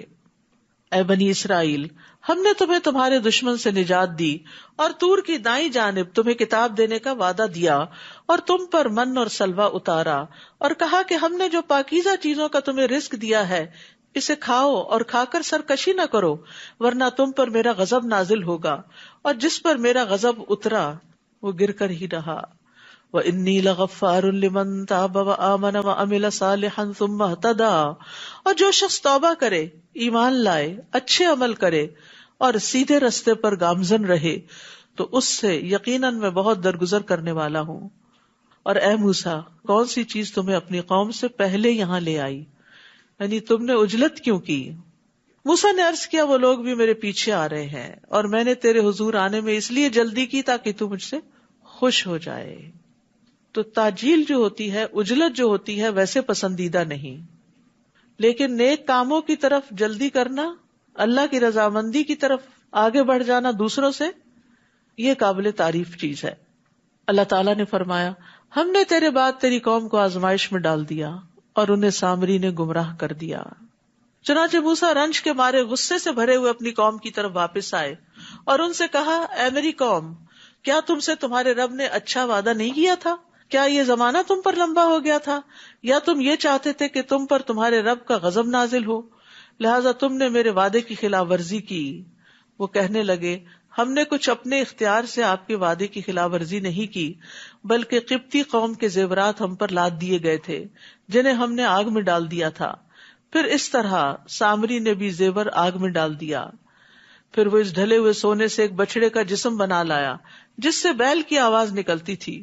وہ لوگ کہنے لگے تمہارا اور موسیٰ کا الہ تو یہی ہے۔ موسیٰ تو بھول گئے، یعنی جو طور پہ چلے گئے۔ کیا وہ یہ نہیں دیکھتے کہ نہ تو وہ ان کی بات کا جواب دیتا ہے اور نہ ہی ان کے نفع نقصان کا کچھ اختیار رکھتا ہے؟ اور اس سے پیشتر ہارون انہیں یہ کہہ چکے تھے کہ اس بچڑے کے جسم سے تمہاری آزمائش کی جا رہی ہے، بلا شبہ تمہارا رب رحمان ہی ہے، وَإِنَّ رَبَّكُمُ الرَّحْمَٰنُ فَاتَّبِعُونِی، لہٰذا میری پیروی کرو، وَأَطِیعُوا أَمْرِی، اور میرے حکم کی اطاعت کرو۔ وہ کہنے لگے جب تک موسیٰ ہمارے پاس واپس نہیں آ جاتا ہم تو اسی کی پرورش کرتے رہیں گے، یعنی اسی بچڑے کی۔ جب موسیٰ علیہ السلام واپس آئے تو ہارون سے کہا، ہارون جب تم انہیں گمراہ ہوتے دیکھ رہے تھے تو انہیں منع کرنے سے کس بات نے تمہیں روکے رکھا کہ تم لوگ میری پیروی نہ کرو؟ کیا تم نے میرے حکم کی خلاف ورزی کی؟ ہارون نے جواب دیا، اے میرے ماں جائے بھائی، یعنی پیار سے، میری داڑھی اور میرے سر کے بال نہ پکڑو، مجھے اس بات کا اندیشہ تھا کہ تم آ کر یہ نہ کہو کہ تم نے بنی اسرائیل میں پھوٹ ڈال دی اور میری بات کا لحاظ نہ رکھا۔ تو یہاں چونکہ موسیٰ علیہ السلام غصے میں تھے تو ہارون علیہ السلام بڑے پیار سے ان سے بات کرتے ہیں اور پیار سے ان کو سمجھاتے ہیں۔ اور دوسری یہ بات پتہ چلتی ہے کہ ہارون علیہ السلام کے اندر بھی بڑی حکمت تھی۔ فتنے فساد سے بچنے کے لیے انہوں نے کہا کہ موسیٰ علیہ السلام آ کے ہی فیصلہ کر لیں گے، میں ابھی اس معاملے کو ایسے ہی رہنے دیتا ہوں۔ سمجھایا ضرور لیکن سختی نہ کی۔ قال فما خطبک یا سامری، پھر موسیٰ نے سامری کی طرف متوجہ ہو کر کہا، بتاؤ سامری تمہارا کیا معاملہ ہے؟ سامری نے کہا، میں نے وہ چیز دیکھی جو دوسروں کو نظر نہ آئی، چنانچہ میں نے رسول کے نقش قدم سے ایک مٹی اٹھا لی، پھر اس بچڑے کے جسم میں اس کو ڈال دیا، میرے نفس نے مجھے ایسا ہی سمجھایا تھا۔ موسیٰ نے اسے کہا، جاؤ تمہارے لیے زندگی بھر یہ سزا ہے کہ دوسروں سے کہتے رہو گے کہ مجھے نہ چھونا، لا مساس لا مساس، اور تمہارے لیے عذاب کا ایک وقت ہے جو تجھ سے کبھی نہیں ٹل سکتا، اور اپنے الہ کی طرف تو دیکھ جس کے آگے تو موتقف رہتا تھا کہ ہم اسے کیسے جلا ڈالتے ہیں، پھر اس کی راکھ کو کیسے دریا میں بکھیر دیتے ہیں۔ یہاں پر آپ دیکھیے کہ سامری کو سزا دی جا رہی ہے، اور وہ سزا موت تک کے لیے، کہ وہ اس طرح کے پاگل پن کی حرکتیں کرے کہ کسی کو اپنے قریب نہ آنے دے۔ اور پھر یہ کہ بچڑا جو تھا وہ سونے کا تھا، زیورات کا تھا، چاہتے تو وہ کسی دنیاوی فائدے کے لیے رکھ دیتے، لیکن اب اس کے ساتھ ایک الہ کا کانسیپٹ وابستہ ہو گیا تھا، لہٰذا اس کو جلانے کی بات کی گئی۔ انما الہکم اللہ الذی لا الہ الا ہو وسع کل شیء علما، تمہارا الہ تو صرف اللہ ہی ہے جس کے سوا کوئی الہ نہیں، جس کا علم ہر چیز کو گھیرے ہوئے ہے۔ یاد رکھیے، ان اللہ لا یخفی علیہ شیء فی الارض ولا فی السماء، اللہ تعالیٰ سے زمین اور آسمان کی کوئی بھی چیز چھپی ہوئی نہیں ہے۔ اللہ تعالیٰ ہر چیز کو اپنے علم سے گھیرے ہوئے ہے۔ وسع کرسیہ السماوات والارض، اے نبی اسی طرح ہم گزرے ہوئے لوگوں کی خبریں آپ سے بیان کرتے ہیں، نیز ہم نے اپنے ہاں سے آپ کو ذکر یعنی قرآن عطا کیا ہے۔ من اعرض عنہ فإنہ یحمل یوم القیامۃ وزرا، جو شخص اس سے اعراض کرے گا وہ قیامت کے دن گناہ کا بوجھ اٹھائے ہوئے ہوگا۔ اعراض کیا ہوتا ہے؟ منہ موڑنا۔ منہ موڑنا کیا ہوتا ہے؟ اس چیز کو دیکھنا ہی نہیں، اس کو اٹھانا ہی نہیں، اس کو کھولنا ہی نہیں، اس کو پڑھنا ہی نہیں، اس کو سمجھنا ہی نہیں، اس پر عمل ہی نہیں کرنا، اسے آگے پڑھانا ہی نہیں، گویا وہ چیز زندگی میں ایگزسٹ ہی نہ کرتی ہو۔ تو قرآن سے اعراض جو ہے یہ بہت بڑا گناہ ہے۔ جو قرآن سے اعراض کرے گا وہ قیامت کے دن گناہ کا بوجھ اٹھائے ہوئے ہوگا، وہ ہمیشہ اسی حال میں رہیں گے، اور قیامت کے دن ایسا بوجھ اٹھانا کتنا برا ہوگا۔ جس دن سور پھونکا جائے گا ہم اس دن مجرموں کو اکٹھا کریں گے تو دہشت کے مارے وہ نیلگوں ہو رہے ہوں گے۔ وَنَحْشُرُ الْمُجْرِمِينَ يَوْمَئِذٍ زُرْقًا، دنیا میں ہاتھ کب نیلے ہونے لگتے ہیں؟ بعض اوقات آپ دیکھیں نا بچوں کے چہرے بالکل نیلے ہو جاتے رو کے، غم اور تکلیف کی شدت سے. مجرموں کو جب اٹھایا جائے گا تو غم اور غصے کی وجہ سے ان کے چہرے جو ہیں وہ نیلے ہو رہے ہوں گے. یتخافتون بینہم ان لبثتم الا عشرا، وہ آپس میں چپکے چپکے کہیں گے کہ ہم دنیا میں یہی کوئی 10 دن ٹھہرے ہوں گے، دنیا میں بس اتنا ہی ٹھہر کے آئے. نحن اعلم بما یقولون اذ یقول امثلهم طریقۃ ان لبثتم الا یوما، ہم خوب جانتے ہیں جو کچھ وہ کہیں گے، جبکہ ان میں سے بہتر رائے والا یہ کہے گا کہ تم بس دنیا میں ایک ہی دن ٹھہرے تھے. یاد رکھیے کہ قیامت کے دن انسان کو دنیا کی زندگی بہت چھوٹی معلوم ہوگی. یہ اتنی لمبی لمبی زندگیاں، 60 سال 70 سال 100 سال، وہاں جا کے انسان کہے گا دن یا دن کا کچھ حصہ، کوئی کہے گا 10 دن، کوئی کہے گا ایک دن. ایک ہی دن، اللہ اکبر، ایک دن کے لیے کتنی محنت کر رہے ہیں ہم، اور آخرت جو ہمیشہ کے لیے ہے اس کے لیے کیا بھیج رہے ہیں آگے. وَيَسْأَلُونَكَ عَنِ الْجِبَالِ فَقُلْ يَنسِفُهَا رَبِّي نَسْفًا، لوگ آپ سے پہاڑوں کے بارے میں پوچھتے ہیں کہ قیامت کو ان کا کیا بنے گا. آپ ان سے کہیے میرا رب انہیں دھول بنا کے اڑا دے گا. کوہ ہمالیہ اور ماؤنٹ ایوریسٹ اور یہ سارے غبار بن کے اڑ جائیں گے، اور زمین کو ایسا صاف میدان بنا دے گا کہ آپ اس میں کوئی نشیب و فراز نہ دیکھیں گے، بالکل پلین میدان.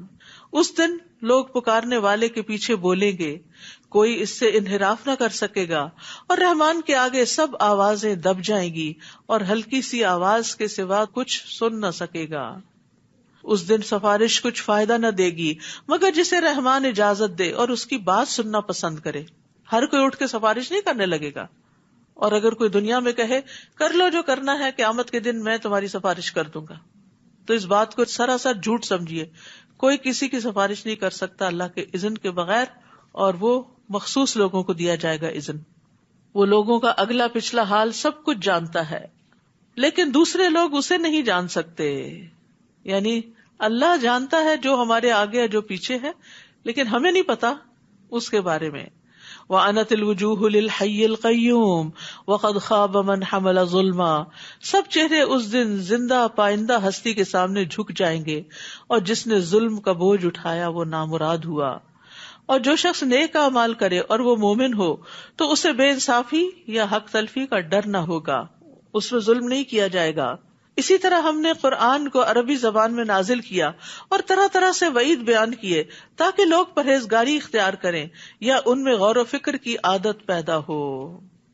تو قرآن کے عربی میں آنے کا مقصد کیا ہے؟ اس لیے کہ لوگ غور و فکر کر سکیں اور ان کے اندر پرہیزگاری پیدا ہو، کیونکہ عربی کے الفاظ دل پہ عجب طرح اثر کرتے ہیں.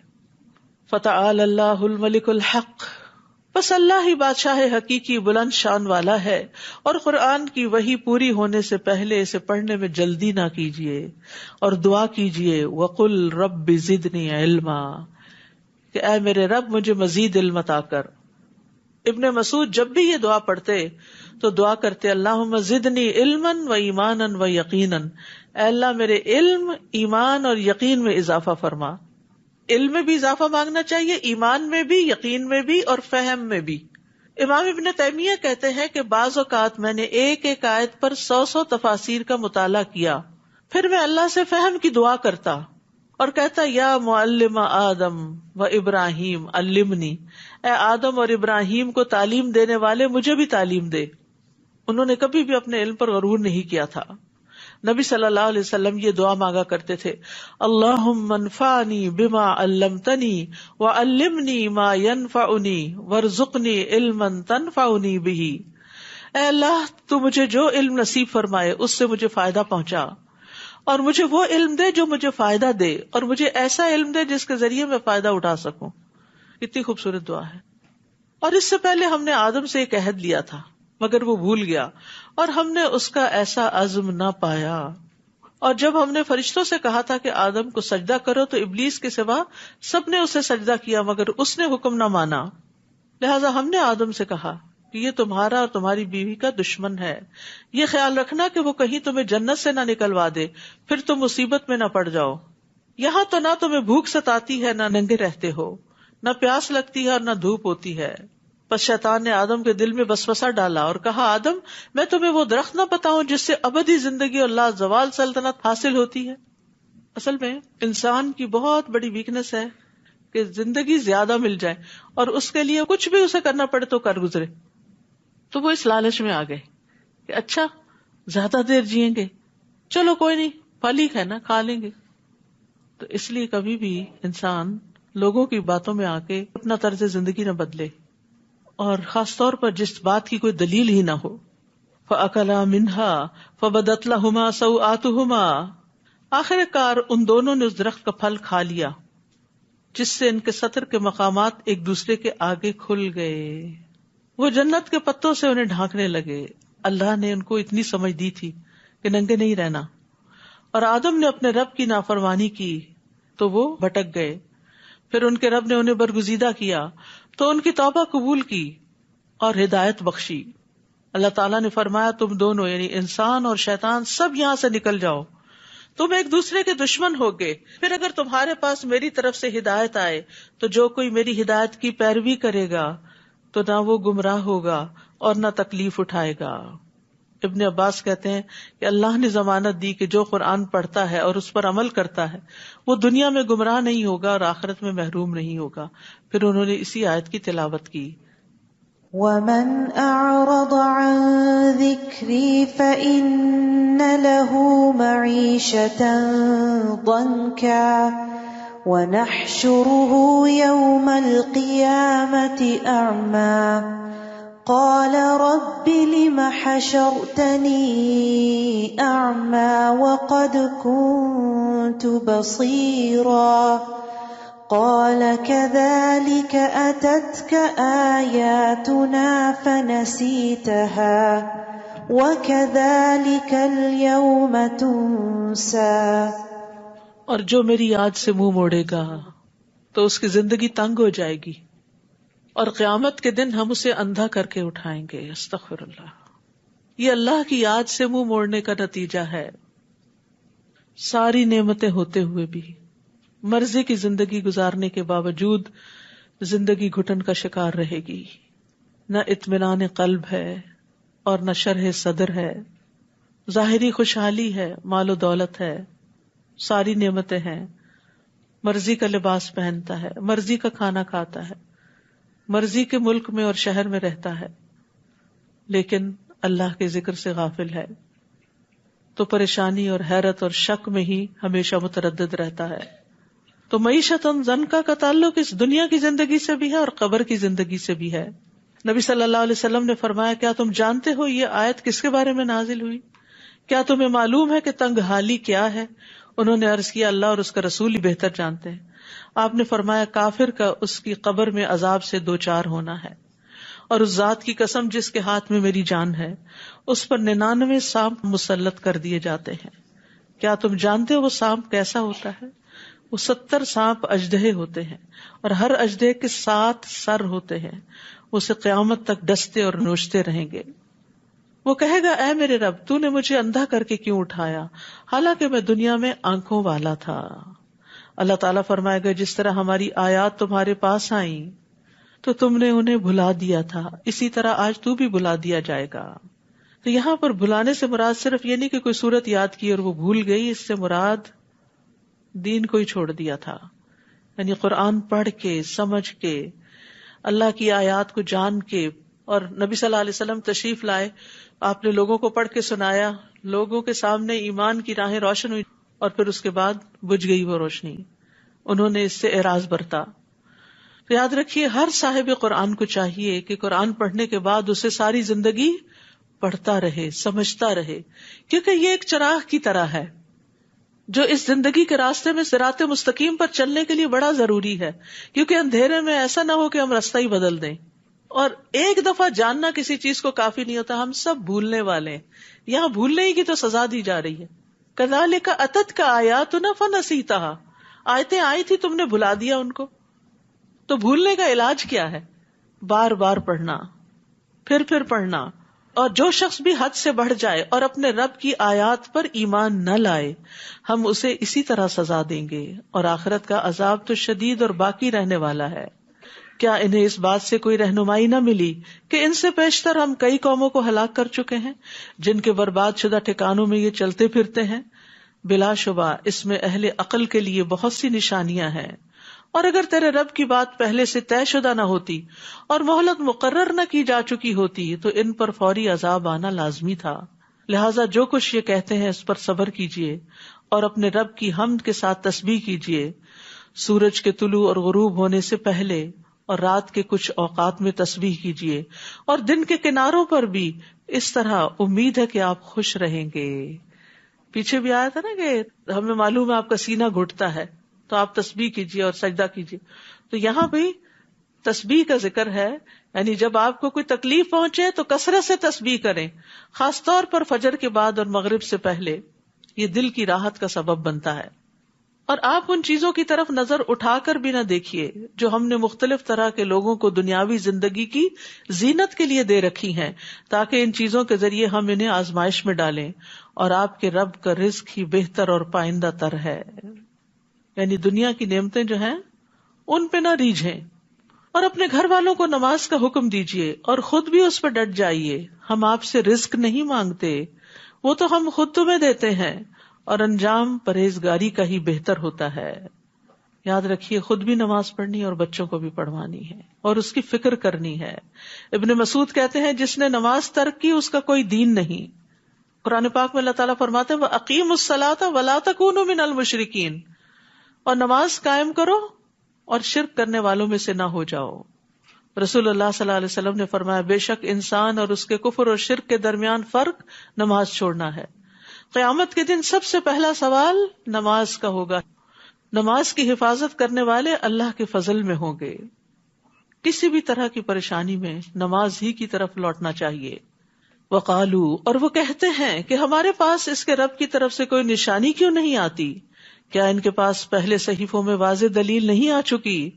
اور اگر ہم انہیں اس سے پیشتر عذاب سے ہلاک کر دیتے تو وہ یہ کہتے کہ ہمارے رب تو نے ہمارے پاس رسول کیوں نہ بھیجا کہ ہم ذلیل و رسوا ہونے سے پہلے تیری آیات کی پیروی کر لیتے۔ قل کل متربص فتربصوا فستعلمون من اصحاب الصراط السوی ومن اهتدى۔ آپ ان سے کہیے ہر ایک انجام کار کا منتظر ہے، لہٰذا تم بھی انتظار کرو، جلد ہی تمہیں معلوم ہو جائے گا کہ ہم میں سے کون راہ راست پر ہے اور کون ہدایت یافتہ ہے۔ وآخر دعوانا ان الحمد للہ رب العالمین۔ سبحانک اللہم وبحمدک، اشہد ان لا الہ الا انت، استغفرک واتوب الیک۔ السلام علیکم ورحمۃ اللہ وبرکاتہ۔ السلام علیکم ورحمۃ اللہ وبرکاتہ۔ کیا حال ہے سب کا؟ الحمدللہ۔ کل کے پارے کے اہم نکات۔ مومن کے لیے اللہ کی تقدیر اس کی اپنی خواہش، اس کی اپنی مرضی سے زیادہ بہتر ہوتی ہے۔ علم حاصل کرنے کے لیے صبر شرط ہے۔ والدین میں اگر نیکی ہوگی تو انشاءاللہ وہ بچوں کو بھی فائدہ دے گی۔ اللہ سبحانہ و تعالیٰ کے فیصلوں پر راضی رہیں، خواہ وہ آپ کی دعاؤں اور آپ کی خواہشات کے برعکس ہی کیوں نہ ہو۔ باپ کی نیکی سے اولاد کے اندر بھی نیکی آتی، نیک والدین کی اولاد کی حفاظت کی جاتی ہے۔ نماز کو نہ پڑھنا یا دیر سے پڑھنا نماز کو ضائع کرنا ہے۔ اللہ کی رضا پہ راضی رہیں۔ علم کی دولت دنیا کی دولت سے بہتر ہے۔ عبادت کے لیے صبر اور سخت کوشش چاہیے ہوتی ہے۔